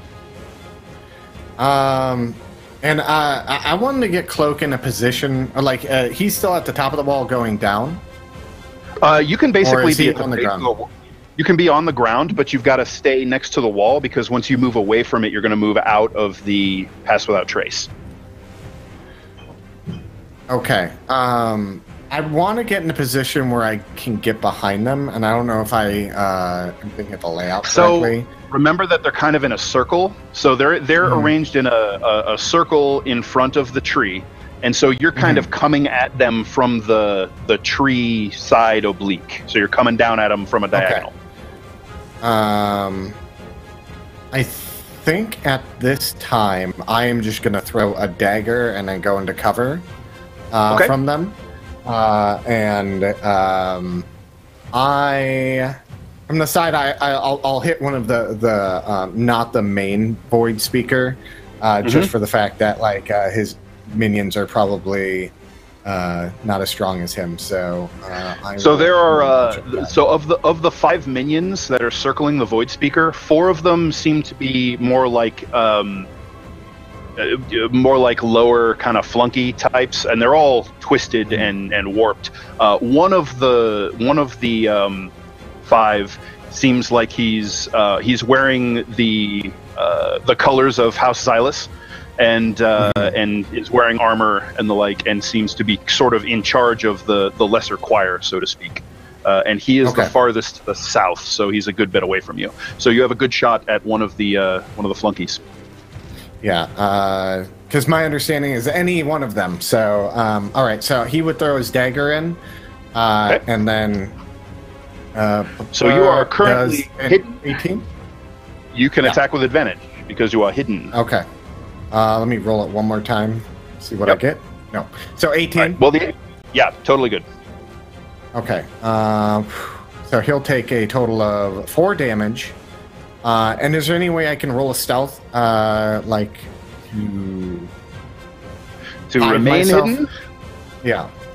No, because hiding is an action, and you reveal yourself when you attack. All right, so a dagger comes whistling out of the shadows, and you can see a flourish of red down below as the Pass Without Trace sort of melts back from Cloak, and he steps out into full view and wings one of the cult minions with a dagger, and the kind of writhing nest of tentacles that is passing for his hand sort of goes up to his shoulder and presses to the wound there, and he snarls. Riodan, gonna be your turn. Ah, right. Well, in this case, things aren't going together too badly. Am I right in thinking that I couldn't reach one of them with my tentacle attack from where I am? I believe they have a 15 feet of reach, and you're on a 20-foot tall wall, so no. And then they're away from the wall as well. Yeah. Yeah. So they're a good 40 feet away from you, essentially. The closest. Well, I'm not doing any good here. So I can start running at him. I've got AC 18 and fucking 3 tentacles. Let's go. I'm gonna. Could I jump down there safely? I mean, you could jump, but it's going to be a 20. It's going to be a 20-foot drop. There's a ladder nearby, and you could kind of slide down that. Yes, I want to do the Dark Souls slide. Yeah, you can kind of just like grab onto the rails of the ladder and slide down. I'll let you get down for basically half cost, so that only costs you 10 feet of movement. So if you want to move from there, you can kind of cross by the tree and get in lashing range of the cultist that Cloak just winged with a dagger. Oh yeah! All right. Let's unleash the tentacles. Something that I wish I could say more often in real life. That is okay. 19. One hit. 25, and 3 a 16. hits. 3 hits, sir.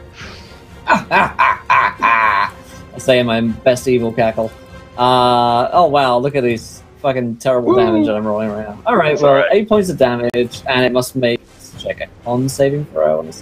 Which he failed. Haha! Now things happen. So the barbed, bloody lashes of your scourge strike out at him, and they wrap him around each wrist and the neck, cutting in and draining his blood. On each of his turns, he can either take an action or a bonus action, but not both. And a couple other bits, but yeah. Okay. Is their speed messed up at all? Speed is halved, disadvantage on dex saving throws, and can't use reactions for 1 minute. Yuck. All right. And they get to make a save at the end of their turn to shake it off, is that right? Save each turn, yeah. Okay. Kane, your turn, sir. Okay. I guess me and Carrie would be aimed at the nearest one, so... I'm hoping that we're side by side. Pretty much. Like, I imagine like we're both like prepping our arrows together, we're both like, you know, 1, 2, 3, and you start raising just before I do, okay. We advantage because we're in surprise round? You guys are hidden, so you have advantage, yes. Fucking absolutely gonna sharpshooter at one of these plebs. The same one that Cloak and Riodan were wailing on, or a different one? Whichever one is closest to us, to be completely honest. I mean, we didn't the really closest attack, so. The closest is probably that one. So. Okay. In which case, that one. Okay. So. Oh my yes. That is a 14 plus my bless. Yep. Oh, that'll hit him. 18 total. And how? You got him. Give me damage. Okay. Oh, that's good. That is a total of 21 damage. Holy shit, that is exactly how many hit points he had left. So he kind of turns around, and you can see a shout forming on his lips, and as he shouts, you can see his lips splits and begins to bleed with the force of the word that's rolling out of it, and you put an arrow right in his open throat, and he just kind of stiffens, and his tentacle hand writhes up and twists around the shaft and kind of tugs at it as he collapses to the flagstones. Say it again. Can I use my bonus action to speak? Yep. Fuck you. I look at Kari and I say, 1. And I reach for another arrow, motherfucker. All right, Kari, it's your turn. I look for the next closest one looking sideways at him, and I'd like to spend a bonus action marking it as a favored enemy. We've had a long rest, so... You had several days, yes. You got the white guy to deal with, the fucking white robed guy. Suck it. Yeah, you made this into a competition of kills, so that is what this has become. Right. I'm going to take my short bow and hopefully not miss. Attack with advantage. That's right, thank you very much for reminding me. Because you're hidden. Boom. Yes, that's a 21. It's for sure. Alright, so the first amount of damage, and then I get to add 2d6 on top of that, so 7... Correct. 8... 11 damage. Alright, not bad, not bad. The arrow punches into his chest as that ghostly image of the Dwarf King appears superimposed over you, and he shouts with this hollow, echoing cry in Dwarven that follows the arrow to its destination with that scintillating purple energy. 11 damage. All right, the Void Cultist cries out in pain as the arrow buries itself into his gut. Glaz, your turn. So I see one of the cultists drop. I see the other one gets hit by an arrow by Kari. Is there any reaction coming from the white robes guy in the center? Oh, yeah. So as the first cultist dies, his voice in the chant drops away. And you can see that the Void Speaker immediately holds up his hands and begins chanting louder and faster, as if to make up for the loss of one of his assistants. And as he does so, you can see that inky black smear that's sort of appearing in the twisting roots of the oak that are growing up almost into this oval archway. You can see that that blackness sort of stretch off to a point of light somewhere in an interminable distance. Glaz is going to try a thing. Spell attacks coming from hidden don't get advantage, do they, or do they? Attack rolls absolutely do, yeah. Okay, so I'm going to pull out my diamond, and no, for this I'm not going to worry about channeling the ley line, because this is something different. So I will tell you, however, that currently you're within the vicinity, the sphere of influence of a titanic ley line that is being vortexed into this swirling gash in front of the tree. You can feel it. You can hear the music like the roar of a river rushing past you and dying away into discordant notes as it's pulled who the hell knows where. Knows so much better, but Glaz, there's no way sitting on top of a Titanic clay line that he wouldn't do it. It's a crit for each player as well from Tremor, I think. Yes, thank you. Oh, thank you. Everybody just got a nat 20, so. I'm gonna guiding bolt again. Glaz, you know what? Okay, I've question for you, Dan. Is my ley line check affected by bless?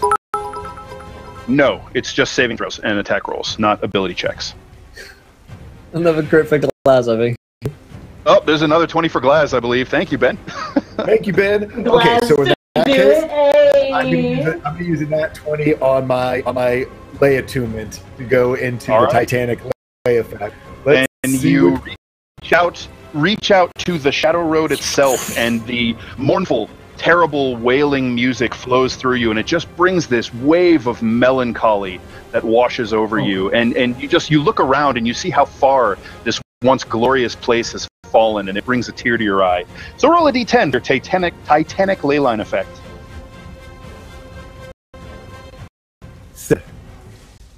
Treat your spell as if it were cast with a spell slot 2 levels higher.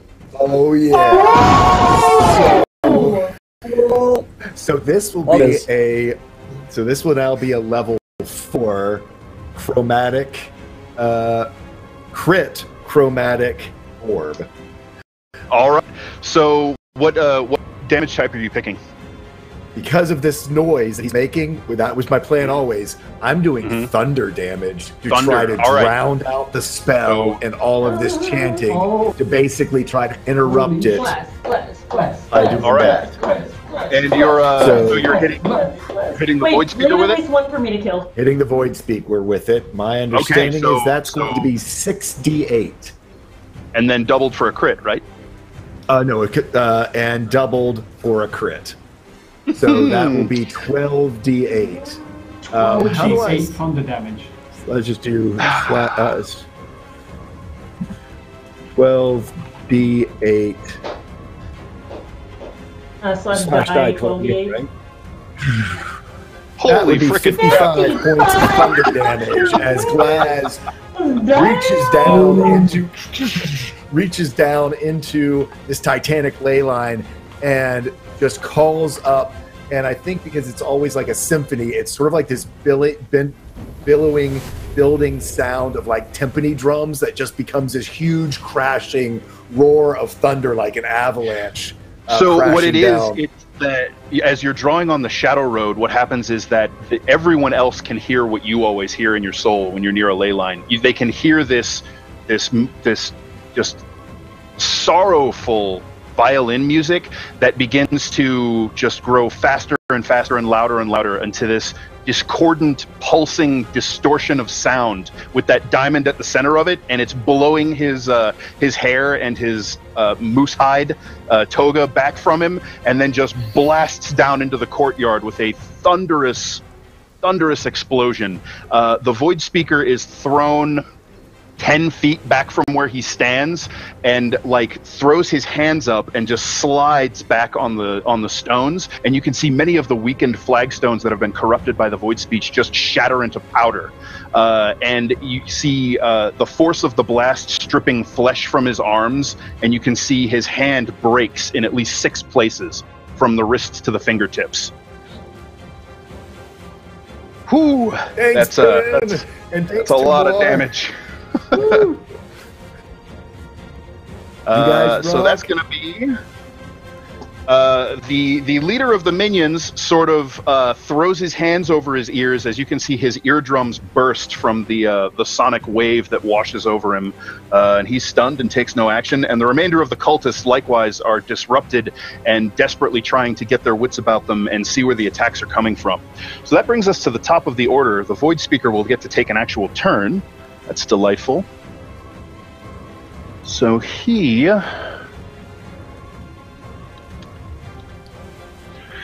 Okay, it was fun, guys. Now it's... I can't imagine that Baz isn't the problem he sees.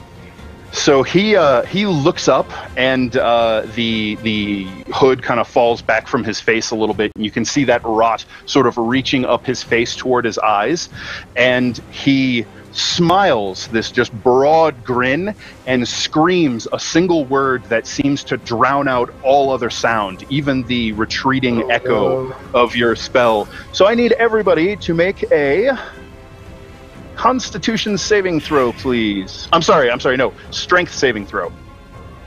Strength saving throw. Yep. Worse. Actually, that was a fucking 9. Would like to use a point of lucky to re-roll that terrible strength. Remember your blessings as well, folks. Oh yeah, everybody. Yeah, I have 16 with that though. Why is Glaz rolling with advantage? I'm sorry, I still had it toggled from got it. From before I used it. So, but it dropped to 6. Yeah. So it'd be 6 plus 2 is. You just roll it straight up. No. Yeah, just roll one die. No. No good. Yeah. All right. So, who beat a 15? Me. Okay. Everyone who. No, I'm dead again. Good night, cruel. All right. So everyone who beat a 15 takes 2 points of thunder damage, and you manage to brace yourself as the force of this word just kind of blows past you. Yes, Cloak? Well, how much damage was that? If you did not beat a 15, you take 5 thunder damage and are thrown 15 feet away from the Void Speaker. Okay. Back in the wall, I think. So Cloak and Riodan are blown back into the wall. Glaz, you're up on the wall, right? And you failed. Yeah. All right, so I need you to make me a dexterity saving throw. I want to use my absorb elements real quick. I just wanted to shout that out there real quick. Yeah, you can use your reaction to absorb the thunder damage. Oh, that's a nat 1. Glaz is just picked up by the force. The force of this scream rips out, directed at Glaz. It blasts him off his feet, lifts him up. He tumbles end over end off the wall into the eastern courtyard. And so you're going to take 2d6 falling damage as you crash to the flagstones. You take 9 points of bludgeoning damage from the fall, Glaz. That's the high ground, no. Glaz still has this big giant smile on his face as he still kind of is hearing the sound of the thundering thing. He's just kind of like, it lands on the ground, but he's still just his big tusky trollkin smile, and he's just like, it was totally worth it. All right. So after pronouncing that word, the Void Speaker looks over toward the swirling vortex that's now starting to waver around the edges, places one hand on each of those brass tablets, and screams a phrase in Void speech into the vortex of that black tunnel, and you can see the light at the end grow brighter and like it's rushing forward towards you all. Cloak.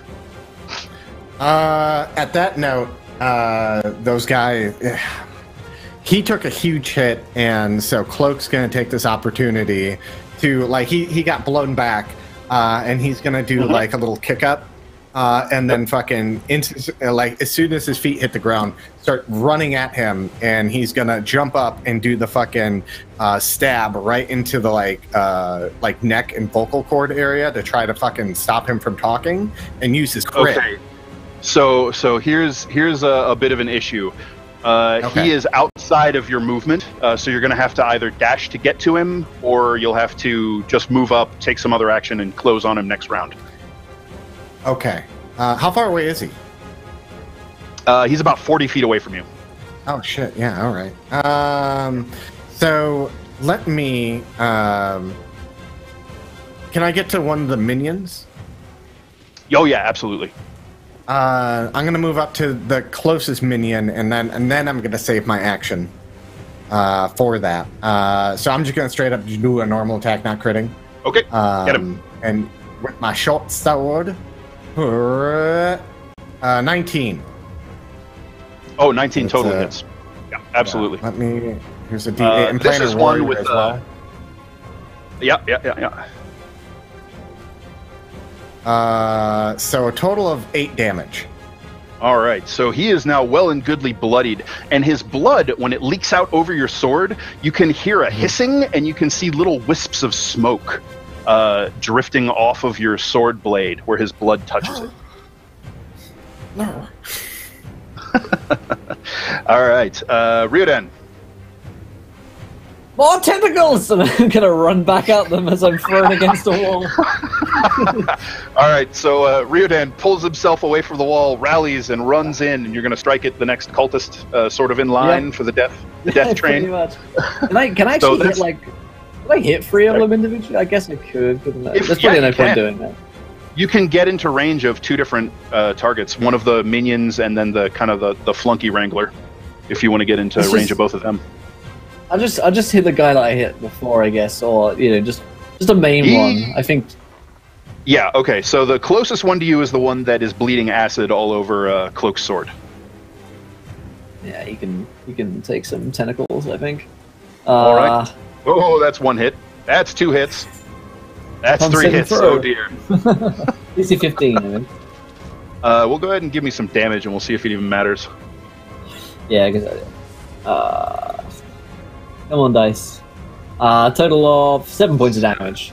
All right. Well, it does matter, but he fails his save. So once again, his blood is being drained by your lash, and you can see him sort of slumping down to one knee and getting sluggish as his life pours out. Kane.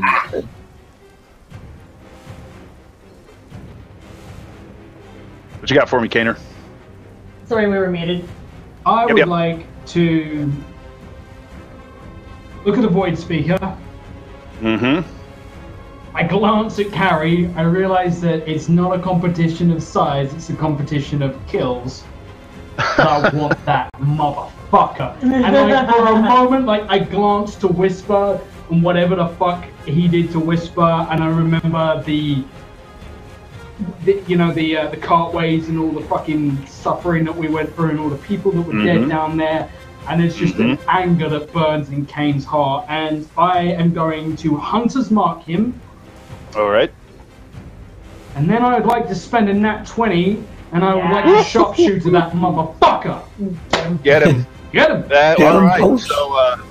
So you spin up from kind of where you took cover and grabbed onto one of the battlements to avoid being blown off the wall by that forceful pronouncement, that repelling word of void speech, and you as you pop up, the world just sort of tunnels and everything else goes into blur, and this white-clad figure, now bloodied and broken, comes into sharp focus. And you see the arrow just sail through the air. Go ahead and roll your critical damage. That is 7. Ooh. Plus 6. 13. So that is 13 plus 14 damage. 13 plus 14, that's a 27. Damn! Alright.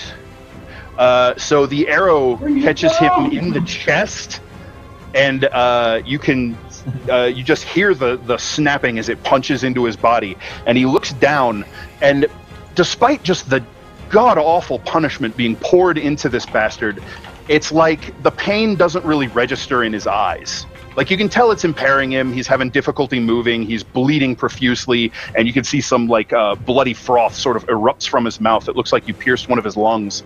But he doesn't really seem to feel it or recognize it as pain. And as he kind of looks down at his chest, looks up at you, and snarls a word that makes your eyes bleed, as he uses his reaction to rebuke from beyond. And that pronouncement in void speech does 12 necrotic damage to you. To me? Son of a To you, bitch. yeah. That's No damage. Oh man. And then it comes down to, do I want to heal you or do I want to kill? I want to kill you. You fucking kill him. Kill him. Like, Sorry. kill him. Careful of W. You Careful of W, look Gary. like fucking end this man. Oh yeah, I'm Kari. taking out my bow as I look down. Hopefully another one. And I'm going to cast my Guiding Bolt at level 2 using my critical hit. Oh, Alright. yeah. Going to Oh, be damn. 8 We're all critting d6 the damage. Fuck A that total motherfucker. of 28 damage. Oh, you beat me by 1. I'm All down. right. You beat me by 1 and I'm pissed about it. I still don't get the kill, I think. Does radiant Wait, damage? crits. I'm just curious. I've never fought a void creature before, so I didn't know if that's a thing. Radiant damage doesn't have any particular effect on this fellow.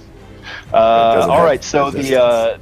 the spell rips through his body, and it incinerates Kane's arrow, and it lays through the white linen of his robe and burns his chest down to the scorched ribs, and you can see pulsating organs beneath now the burned away muscle, and he's still standing, and he just sort of coughs up this charred ichor. Glaz. Bring him down! So, yeah, so am I even in the same courtyard as the tree? And You these people? are not. So you're in the other courtyard. So Is there where like a you door?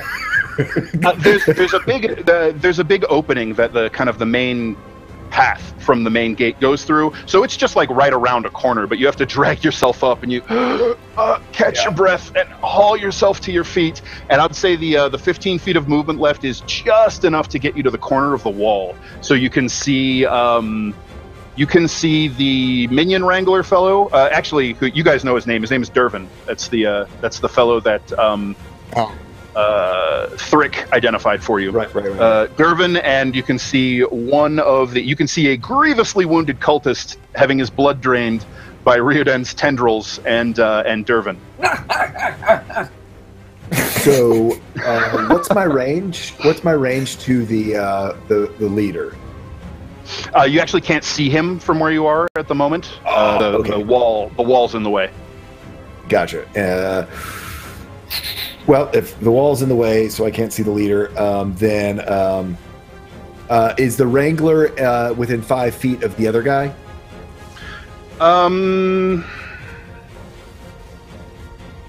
If he's not, that's Yes. fine. I'll do something. Yeah, They are? sure. Yeah, yes, yeah. Then I'm going to use. He's going to pull down into the. He's going to channel Leyline again.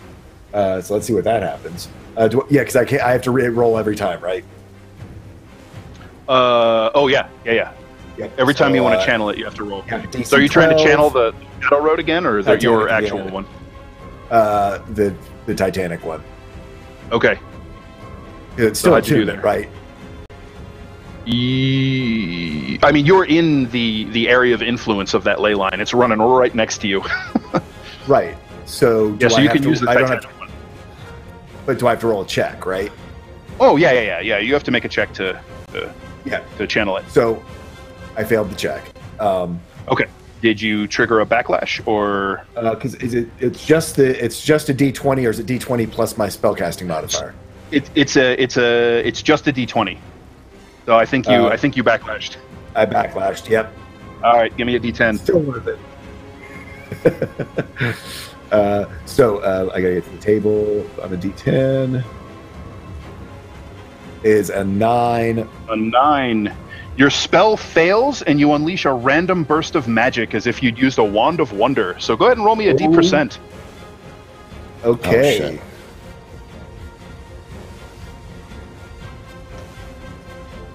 That's a 24.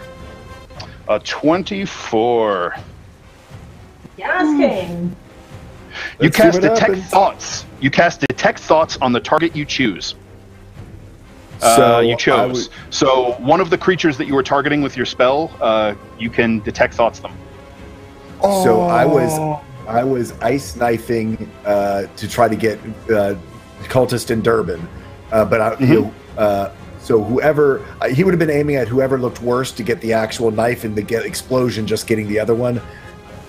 That would have been the cultist. He looks much worse. The Durban doesn't look injured yet. Okay, so I guess I detect thoughts the cultist. Okay, so I guess he gets to make an intelligence saving throw to try and shake off your what have you. He rolls an 11, so I don't believe that beats your save DC. Nope, 13. Your newly boosted save DC. All right, so what would you like to dig out of his head? So his surface thoughts, he's just sort of screaming into his own head in void speech, and you can feel it fraying his mind every time he thinks those words. What do I?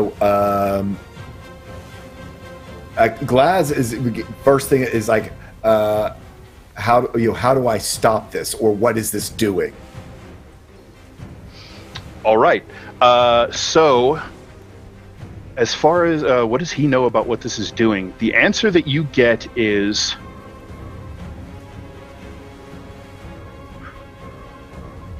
my master Ostrom is searching for the heart so he can destroy a world tree. Okay. And then you kind of scream and just desperately try and break the contact, as that is immediately overwhelmed by him just feverishly mantraing insane void speech just spooling through his head, and you want to break that contact before it feeds back into you. Oh yeah, no, he would. Absolutely. Yeah, so you just you manage to shake that off before anything terrible happens. It's a good thing you didn't do that to someone who is in the midst of like actively using a void speech ability. So steal the heart is what you said? He is, yeah, to take the heart, I guess is what he said. Not necessarily steal, take. Gotcha.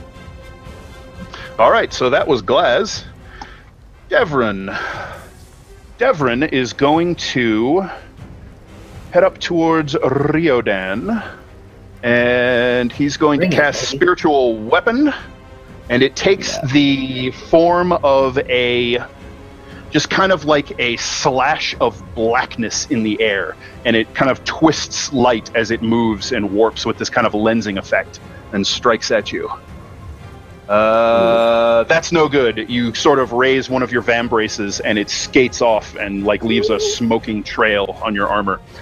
He will move up and attempt to jack you with his scimitar And that likewise, you sort of bring the lash of blood around, and it sort of wraps the bit of it that's still connected to the cultist, wraps around the blade and pushes it away and deflects it aside from you.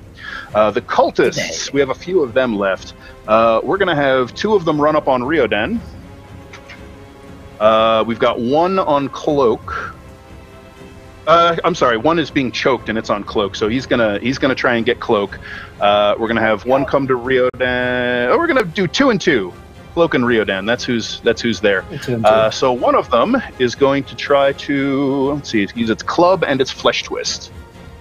So Riodan, you are being attacked with a club. Missed, clang, and again just bell notes as it hangs off of your armor harmlessly. The first one was a club, and the other one was its tentacle hand that it reaches towards you, and it doesn't manage to get purchase as you dodge back as these rubbery suckers grab at your face. Cloak. Let's see. Oh, you are critically hit with a club. However, it catches you in the ribs, and your adamantine mail cushions the blow, and you take a normal hit instead. So you take 2 points of bludgeoning damage. I'm sorry, 3 points. And that one is going to try and gore you with his tusks. Which that's going to be a 15. I don't think that's good enough. No, 17. Right. So you lash your red cloak like a duelist's cape and slash him, like snap him in the eyes. The other one is going to try and club you, which he will crit, but not crit again. So you'll take 4 points of bludgeoning damage from that. And then he is going to retch up this mouthful of his own blood and spit it in your face. And that will critically hit you. However, again, thanks to your armor, it absorbs the brunt of the attack. Wow. Jeez. No. Nice. I'm glad they crit both. Dan, whenever you attack me, you fucking always roll magnificent. I do. For some odd reason. Right. But I don't think Fantasy Grounds picked it up, but my damage die rolled a 1, so you're going to take 3 points of poison damage, and you have to make a DC 11 Constitution saving throw versus poison. All right. Oh, 19. You pass. 20, yeah, you just kind of wipe it out of your eyes, and you can feel this spreading numbness, but you just sort of ignore it. And that's going to bring us up to the Void Speaker. The Void Speaker touches his chest where the little nub of an arrow is still sticking out of it, and he looks up at Kane, and he smiles again, whispers something down to these plates, and the rushing point of light zooms up. Woof. So now that smear of blackness is now a wavering hole in space that leads somewhere else. And you all look, and you can see a great, lush forest. Dense, primordial. At first you think the Margrave, but the trees aren't right. It's not the Margrave. In the distance, you can see a great, powerful river winding its way into the morning. And far off, almost to the horizon, you can see these pearly spires peeking up from somewhere in or amongst the river. The view snaps to a massive creature walking through the forest, and you all recognize it immediately from Carrie's description of her horrific nightmares. There is a dread walker, not in the wasted west, not caught in the strange dilated time lock that traps all of the other walkers. This one, with its bristling head of tentacles and vaguely humanoid shape, is in this forest, just walking as it will, and it stops and looks, and you can feel its attention and its presence flow through this portal, and it reaches forward, and then as it does, this look of triumph settles over the Void Speaker's face, and he says one word that thankfully your ears can't even comprehend. The scene twists, and the creature gets pulled along this conduit and cast into a horrific wasteland of dust and horrors from beyond time and space. And then it closes. Gone. He looks up at Kane, points at him, whispers one word, and you can see this black ichor that's running through his body in place of blood now rolls up out of his mouth and along his hand, and he whispers it up into a roiling bubble in his palm, and it lances out as a spear of pure darkness. Kane, I need you to make a Constitution saving throw. Sorry, dexterity saving throw. Dexterity saving throw. Dex. Con save, not dex save. He said dex. Sorry, dexterity. Dexterity saving throw. Oh, okay. Oh, thank God. Okay. That's a pretty good number. Holy shit, your mod is sick. It's because I'm a ranger with a decent... He's proficient. Oh, I see. That's a 14 plus my bless, which is 8 to 16. That's gonna fail. 17 DC. Oh no. Oh dear. One moment. Find the...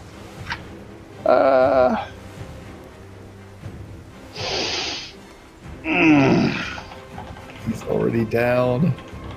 Points.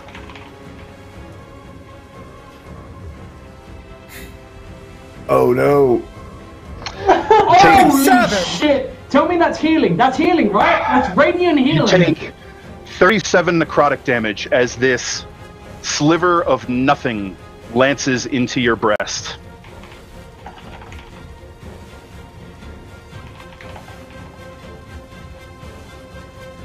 I'm not permadead, but I'm not a million miles off permadead. It takes you to 0 though. So you transfix and stiffen, and Whisper, who's been kind of flying up and keeping the hell out of this fray, opens his human mouth and screams, "No!" And like spasms in the air. And Kari, and I think Kari's the only one up there. You see Kane's eyes just go glassy. He falls to his knees and topples to the ground. He is stone dead. And in that moment, you can see the last glimmer of life force leaves what is now a shriveled husk with dusty, gooey flesh wrapped around its bones that is draped in this filthy white robe that was the Void Speaker, and it just topples forward. And you can see that those floating brass tablets are just draining the life out of him as he does this rigmarole. And they clatter to the ground. Those tablets? Okay. They just clatter to the ground. Are we still in combat then? There are a few minions left, but at this point, it's really just a foregone conclusion before you guys mop them up. So we can go a little bit narrative here if you guys don't mind. I need to kill one of them. Sure, go ahead. Cloak. All right, well, Carrie, go ahead and make an attack. You can go ahead and make an attack. There's a couple of... I'm going to make an attack with my... Oh, that one! No! Ah! No! Well, I take off my bow and I go to fire, and I imagine like I'm aiming heroically down at one of the minions, and it just kind of does a blink, and it like falls right in front of me. Oh no! All right, so I'm just going to take it narrative here for a minute as the lie to you and say that I killed one. Yeah, sure. Like the void magic that has been reverberating through this place is poisoning the very air. It makes every sound you hear stab into your eardrums like a spike. You can just taste metal and rot on your tongues every time you take a breath. But these things these twisted creatures that were once men and women are beyond reason, beyond sanity, and they fight to the very last breath, the very last drop of their blood. And over the course of the next few seconds, long, desperate seconds, the concerted efforts of the 4 of you remaining, you're able to destroy the last of these void cultists that have gathered here in the courtyard of Castle Shadowcrag. Where the hell everyone else is who supposedly lives here, you're not sure, but it probably has something to do with this bizarre shadow twist that's taken the place. And finally, the sounds of battle grow quiet, and you have a you take stock of where you all stand, and those of you who weren't on the battlements gather to find Kane's lifeless body, with Whisper sort of standing on the stones of the wall next to it, just staring at it in lack of comprehension, maybe disbelief. Wait, is Whisper still alive? Whisper is still alive, yes. But he was reacting. He was reacting to feeling Kane's death and not, the familiar link being broken. First, I'm going to cast Spare the Dying. It fails. He's dead. Truly dead? Truly dead.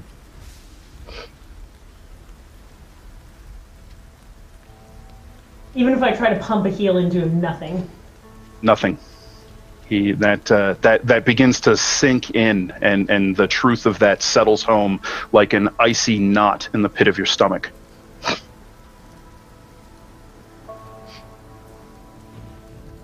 I say last rites over him for the hunter.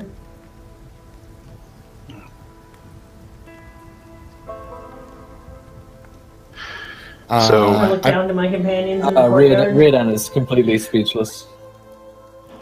I don't know. I don't think Cloak would have noticed yet. He would just thought that was just another attack that Kane just got knocked down by. And he's like over at Dervin's head, and he's like cutting it off and like getting a brown sack and like tying it off to bring back, and like the house sigil that he's a part of. And he's like, when's Kane getting up? Yeah, Glaz is down below as well. I think he probably, to wipe out the cultists, probably used like witch bolts, so just lightning bolts sort of floating around, and sort of, his kind of looking around.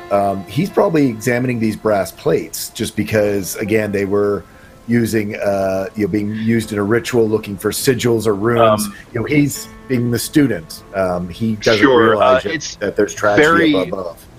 It very quickly becomes apparent that this isn't something that you want to be studying here. If you remember all of the horrible things that happened with the void speech that were written on the parchment, the same sort of danger surrounds these. So you might grab them up and kind of wrap them in a blanket or a bedroll or something. And then you've come up to regroup with your friends who are all up on the battlements, and you see the still glassy-eyed stare. Wait, what? What's wrong? Right. Can you get him up?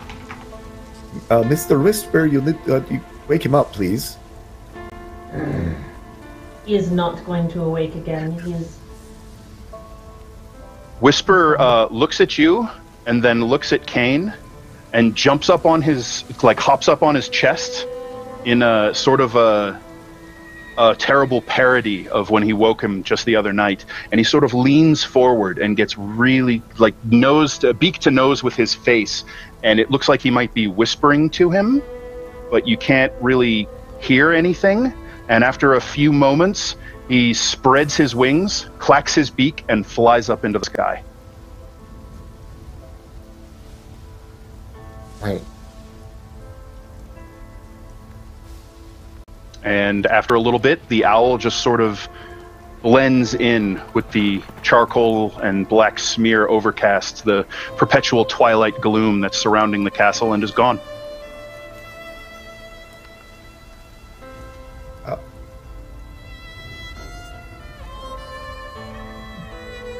But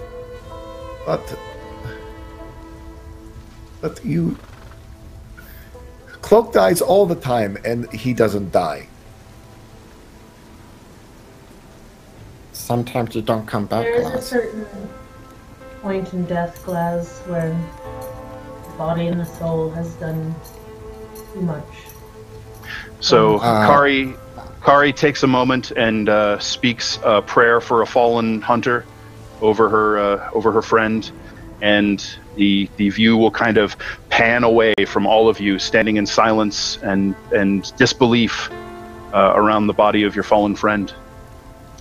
I would start covering his eye, like closing his eyes. Reach out and close his eyes. Yeah. All right, and then we're going to flash to a different time, a different place, far from here. Kane, There was an instant of searing agony, like nothing you'd ever felt before, like nothing you've ever known. And then nothing. Nothing beyond darkness, nothing beyond your concept of cold. Somewhere, perhaps an eternity later, that nothing gives way to sense and sensation. The blackness is gone, replaced by a bright, warm sort of blur. And a strange feeling of weight on your chest. You look and you see Whisper sitting on you, his head cocked to the side. And you reach up towards him and you hear this strange click and a few whirs. And you look down and you see your hand and your arm. Your forearm is made of black iron. These two struts where you might expect a humanoid's bones to be, covered in what looks almost like armor plating made of black ebony wood, polished. Aww, that's and you look awesome. at your palm, and you can see these strange silver springs clicking behind those wood plates, and your fingers clatter as you bend them.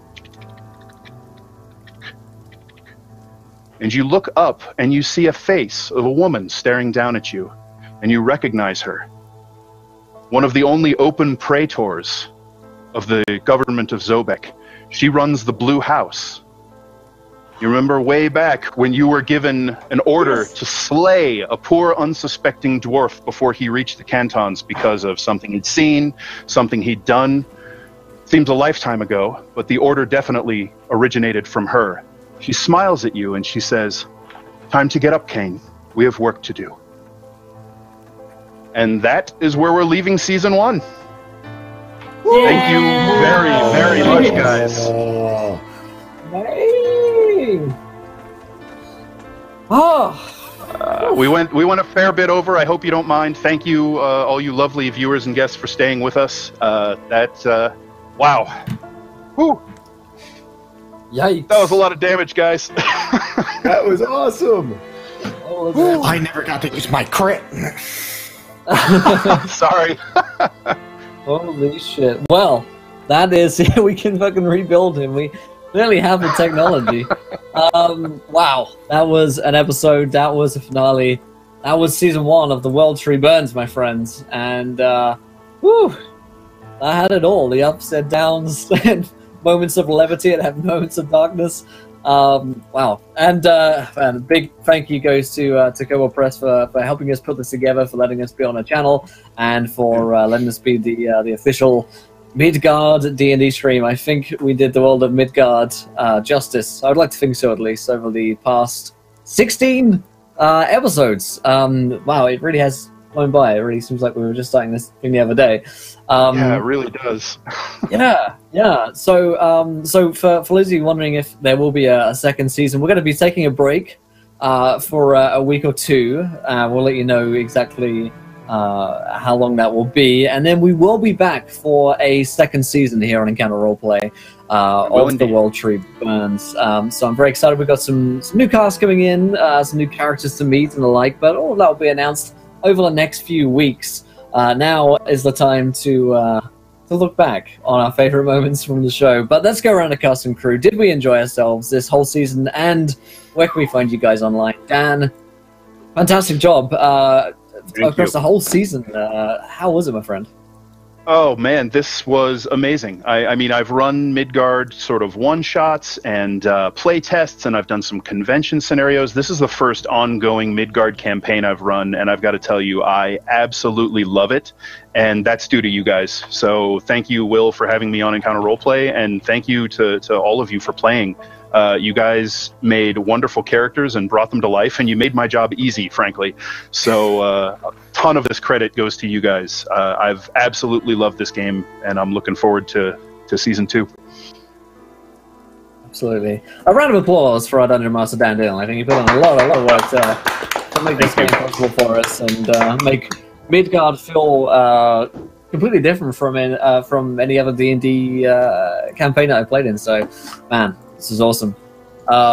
Yeah, I also enjoyed my favorite. My highlight was definitely the horse logistics. Season 2, if it doesn't have horse logistics, I'm out. But well, I love logistics. Fantastic. So good. Oh yeah, fantastic stuff. And Toll School, how is this, my friend? Oh, dude. I mean, two things. One, Glaz got to use a Titanic ley line, and I got to do a big, giant cinematic moment. So, I mean, giant thumbs up.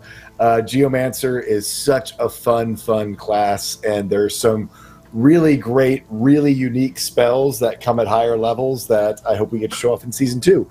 But I love World Tree Burns. I love Midgard. I mean, seeing stuff out of the Tome of Beasts and out of the Creature Codex is always exciting.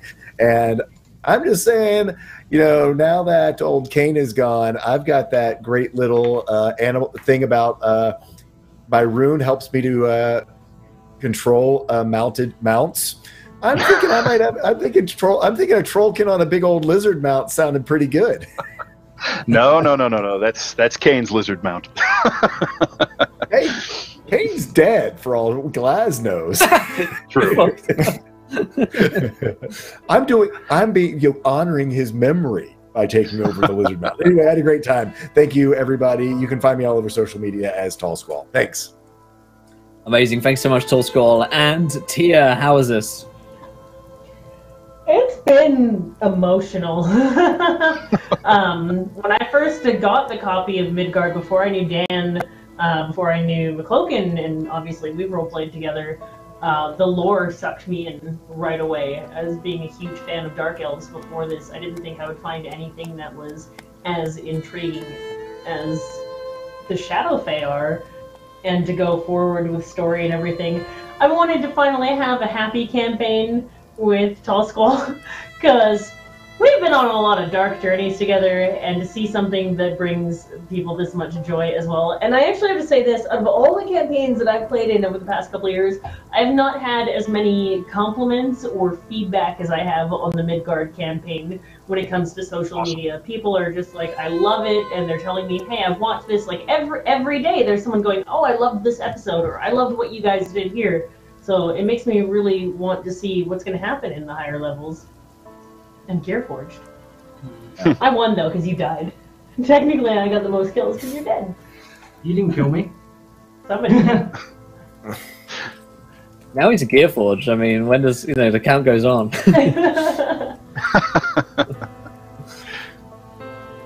Amazing stuff. All right, so who's next? Yeah, I guess let's go to McCloakin. Oh, hi. I'm McCloakin. You might recognize me from such films as Titanic Ley Lines and You, or So Now You're a Gearforged. I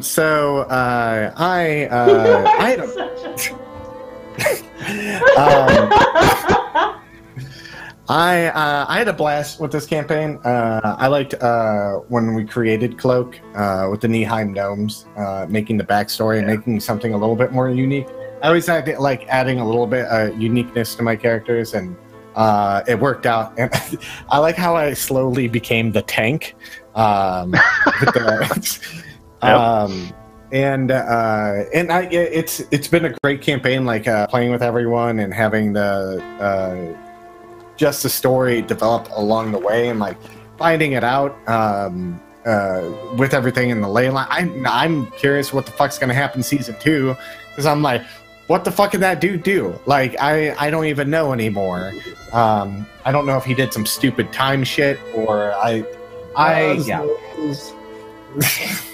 Glass is the smartest of all. And then I'm kind of curious on like what Kane's gonna do now as Gearforged, and what he can do as a Gearforged, and all that crazy shit. And did we correct the Shadow Ley line? Is everything back to normal, or do we have to correct some stuff, or and I'm super curious, and I'm excited, and I've had a blast playing in season 1 here. So yeah, I love you guys. Thank you so much for having me on the show, and guys, thank you for coming out and watching or listening to us week to week. So I appreciate it, and thank you for the support. Absolutely. And on that note as well, we should definitely thank Neil for editing the show for us. We did not start Audacity tonight, and I am so so sorry. Fuck. We had Sorry, like we a made billion the job more restarts difficult. and stuff. Some stuff. No, we Yeah. had it started, and then we started the Audacity, and then we restarted the computer. We forgot to restart it again, so it was not fun. I'm so sorry, Neil. Lol. We But gotta definitely go and make sure. follow Neil. He's he's at Jote Moniac, JOATMONIAC. So go and follow him on Twitter. Thank him for all his hard work. Apologize on our behalf because we're terrible people and bad at podcasting. And did we check in with Josh? Is my brain burnt? Definitely. Or did we? No. Let's go down to Josh next. Okay, good. Seeing as he died, he should go last. Yeah. No, as I died, I should go last. Yeah, wounded.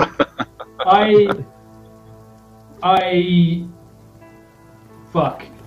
I wounded. That bastard. Like the second we saw him, like he's white and he's wearing the like white cloaks and like he's got like the spooky tattoos and stuff.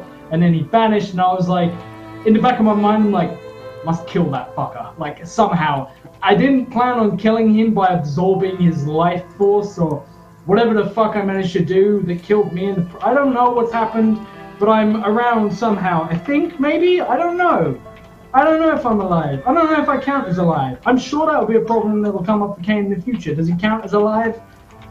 He's a down peer. I'm sure he's dealt with it before. But it was a whole load of like things. It was fun. Like at the beginning, we were just sort of like bumming around and having fun, and we weren't really bonded. And then suddenly we had a cause, and we had like mystery, and we found our place together as a party, and sort of forged alliances and became friends and forged rivalries amongst the group. But we it was fun to sort of bounce off of Cloak, preferably Cloak bouncing off my fist, and my rivalry with Carrie, which wasn't really much of a rivalry because Carrie was pretty shitty at hunting, and my complete inability to understand 90% of what Glaz said. I just know that he was valuable and he understood things and he helped us move forward, and just basically like championing Glaz. And that one time that Glaz single-handedly fucking held the entire floor.